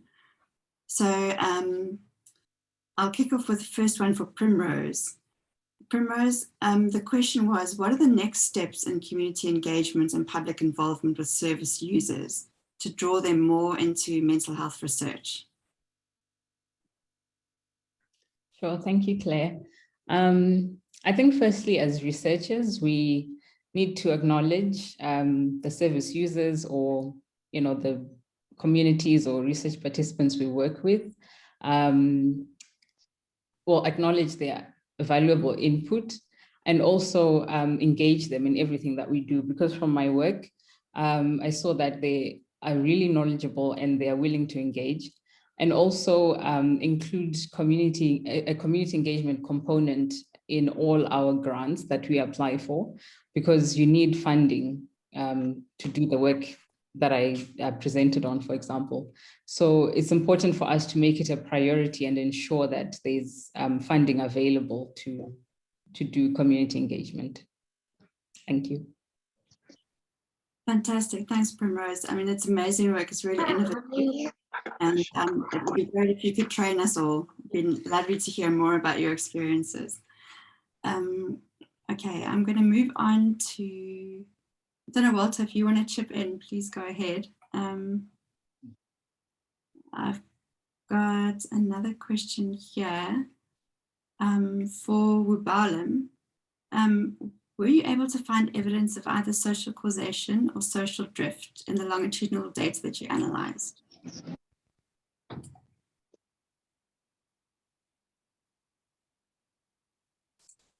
I'm not sure if he's still on the call. Looks like he is. Do you have Wubalim here? I wonder if he's got some technical difficulties. Definitely unmuted. Hello, can you hear us?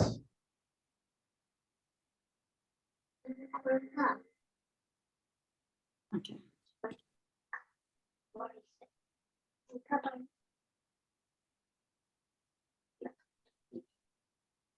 All right, I think maybe we should move on. Habtamu, there was a question for you. What is the prevalence of poor cognitive development in your sample? Thank you, Chairperson and Ben. Yeah, I have seen the question on the chat box, and then in this context, the main objective of the study was just to look at the relationship between the postnatal maternal CMD and the total score of the measures. Otherwise, we were not meant to just label the children high, low, and medium achievers, since the instrument is developed in different contexts. That might not be really give us good confidence to label and just to categorize them into the different levels. So I just simply used the total score of the instrument rather than just calculating the prevalence of poor cognitive development. Might be another, may I continue? Yes, go ahead.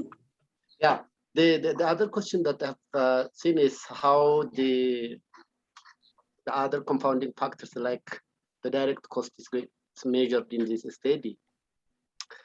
One of the challenging in LAMIC is measuring socioeconomic status.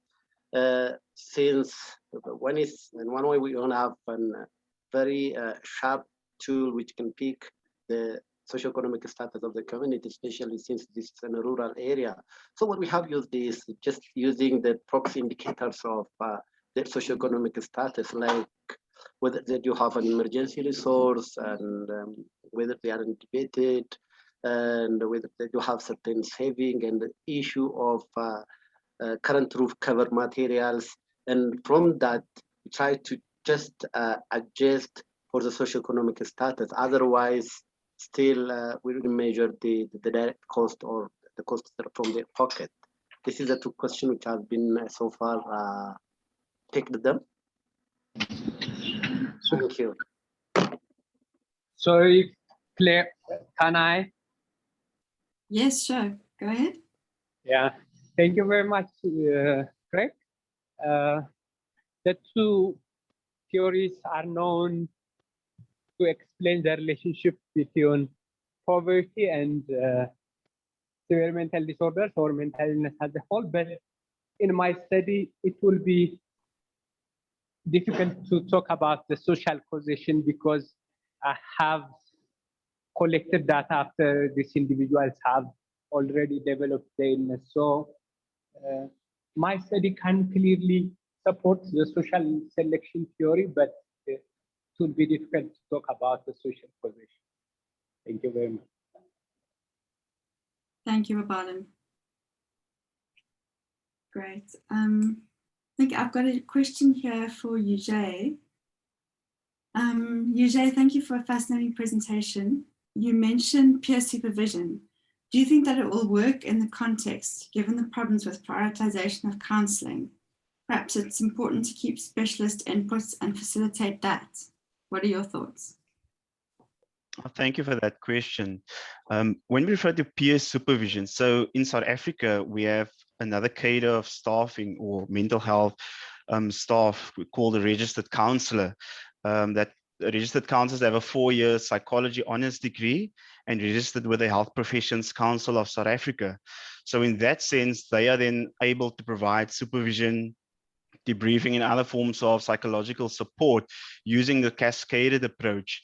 But the registered counselors themselves should also be supervised by individuals such as a clinical psychologist, for instance, just to support them. So in that sense, yes, it can work, but also in Project Mind, for instance, one of the suggestions was that the facility-based counselors themselves create a community of practice where they can share their experiences and learn from each other via experiential learning. And in that way, they could share ideas of coping and delivering the counseling and draw upon each other's experiences in working in delivering mental health.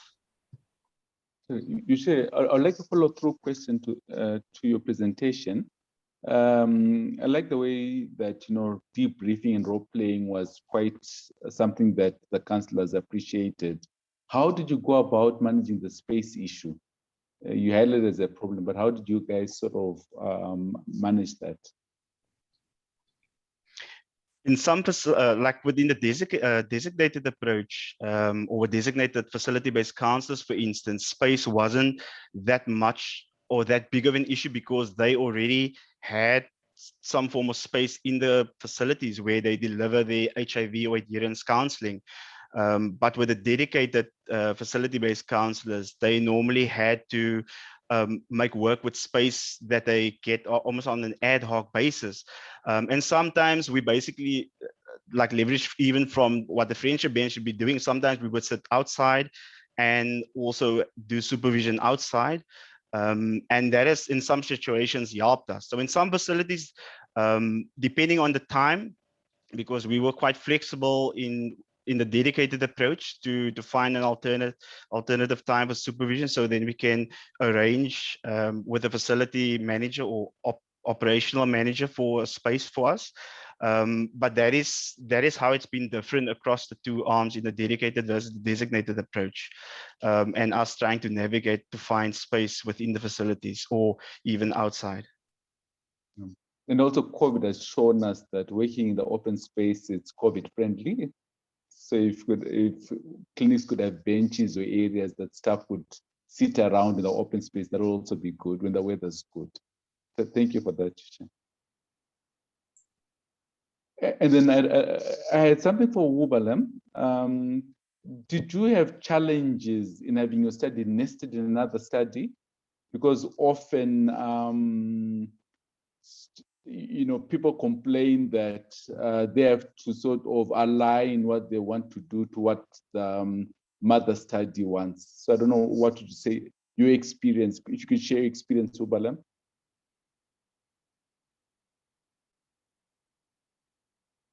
Sorry, I had difficulties with the connection. So can you repeat? No, I think your study was nested.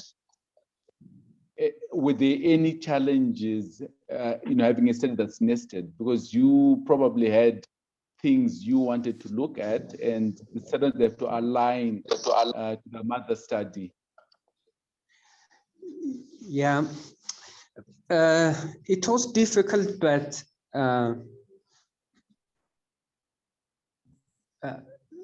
one difficult part of it was because I was recruiting the controls, like currently for this specific study. It was really difficult to compare the baseline characteristics of the index and the comparison groups. Otherwise, it also gave me an advantage because this individual years. So it do have was kind of an advantage and some limitation with finding some baseline comparison between the index participants and the comparison participants. Thank you for sharing that. Claire, do you have anything else from the chat? Not from the chat, but I do have a question for Seble.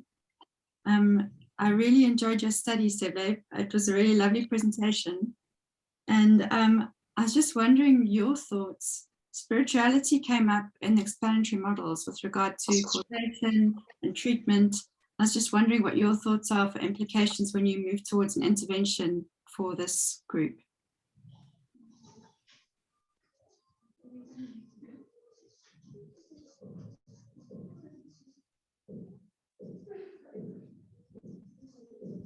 Seble, can you hear us? I think Seble is also facing some technical difficulties. All right. Okay, I will email her. I think we're probably out of time for this Q&A session, so I'm going to hand over to Dr. Mangezi to round off for us. Thank you, scholar, AMARI scholars. Your presentations were excellent. Starting with Rose sharing her experiences about Haptamo, who showed us how the extended families are protective, and one wonders in this industrialization, how are we going to not lose this, since it is, despite challenges the mother might have, but the extended family might be protective to the unborn baby. Seble also talked of the hidden patient. Sometimes we're so bogged down with our index patient, we sometimes forget about the carers. So I think that's very important for us to sort of highlight and remember when we do our work in mental health. Ubalem, it was good that you talked about poverty, and as you rightfully pointed out, poverty could result in mental illness, or it could make someone become mentally ill. So sometimes in a study like this, it's very difficult to iron out, but I'm sure your postdoc work will probably go further looking at that. And also, Yuche's presentation brings us to the importance of debriefing, looking after the carers and having some sort of level of fidelity in the work that we do. So this actually highlights us as work, and I'm sure for you, this could be an area you could build up for your PhD. So thank you all for such an excellent session. We enjoyed it, and we hope to see a lot of you who are completing your studies in AMARI too. Thank you.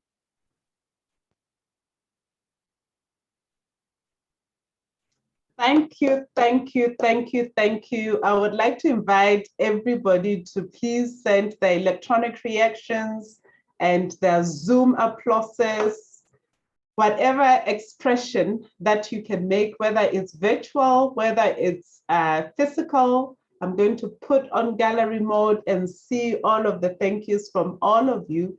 Thank you, thank you, thank you, thank you to amazing chairs that have chaired the meetings today.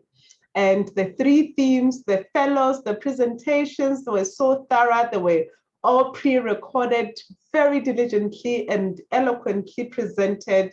And we thank you so much.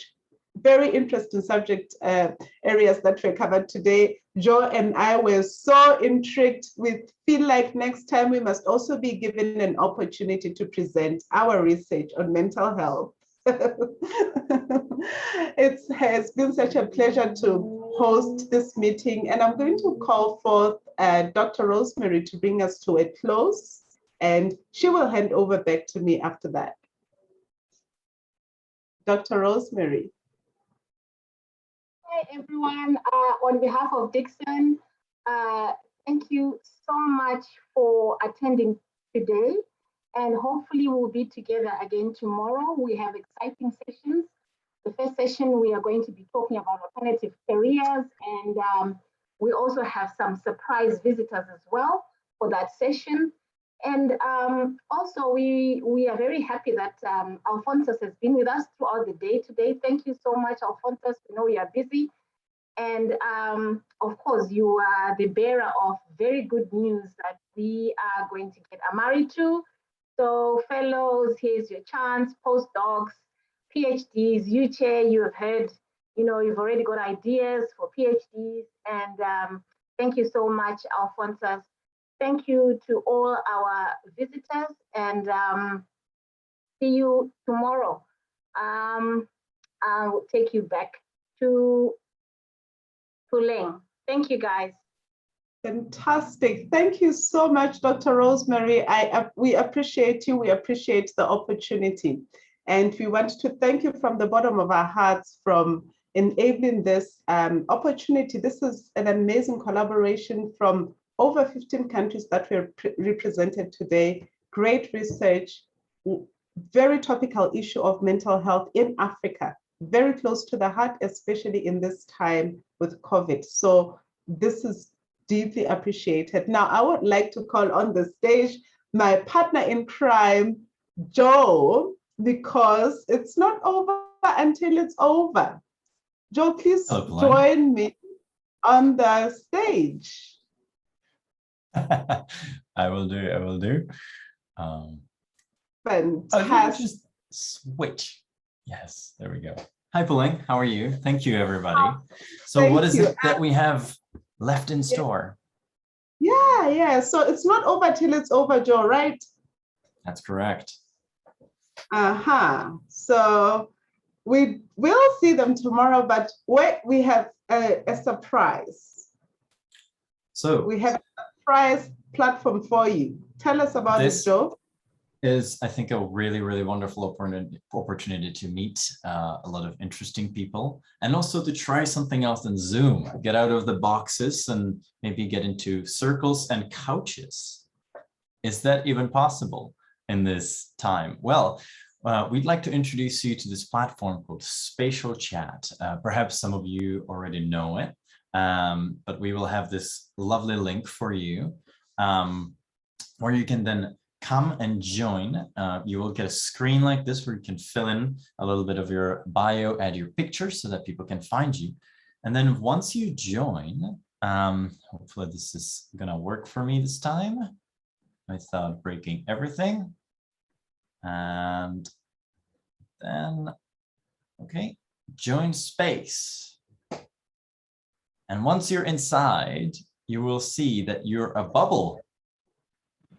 No longer a square, you're a bubble, and you can drag your bubble around these different places and spaces.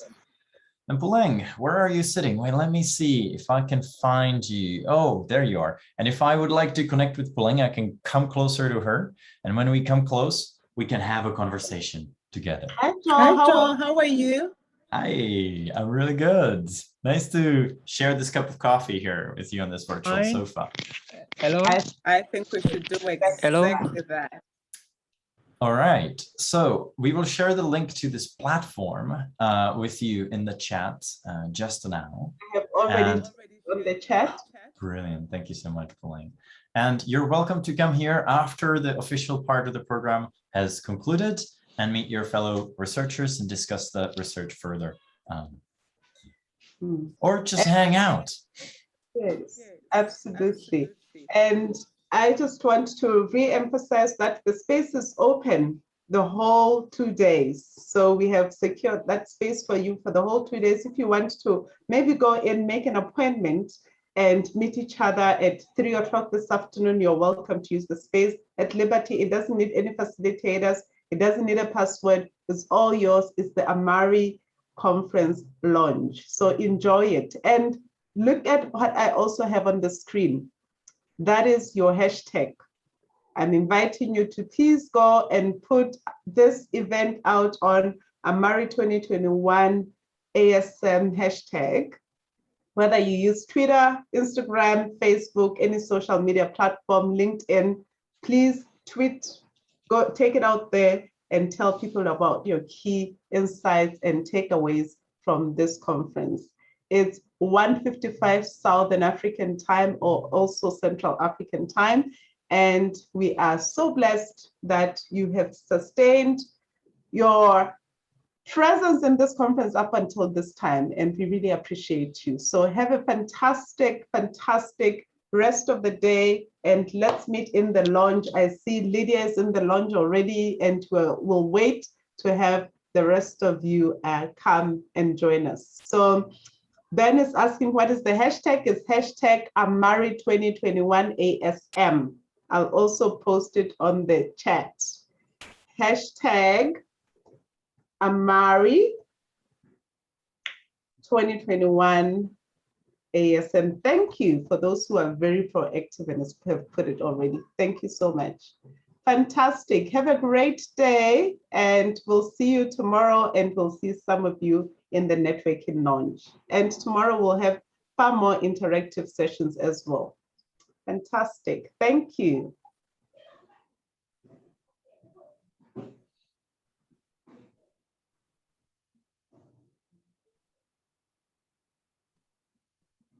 Can you hear me okay?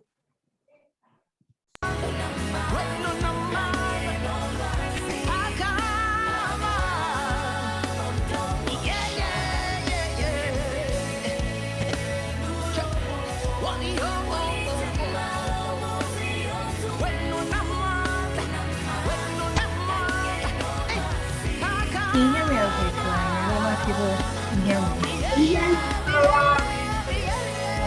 Okay.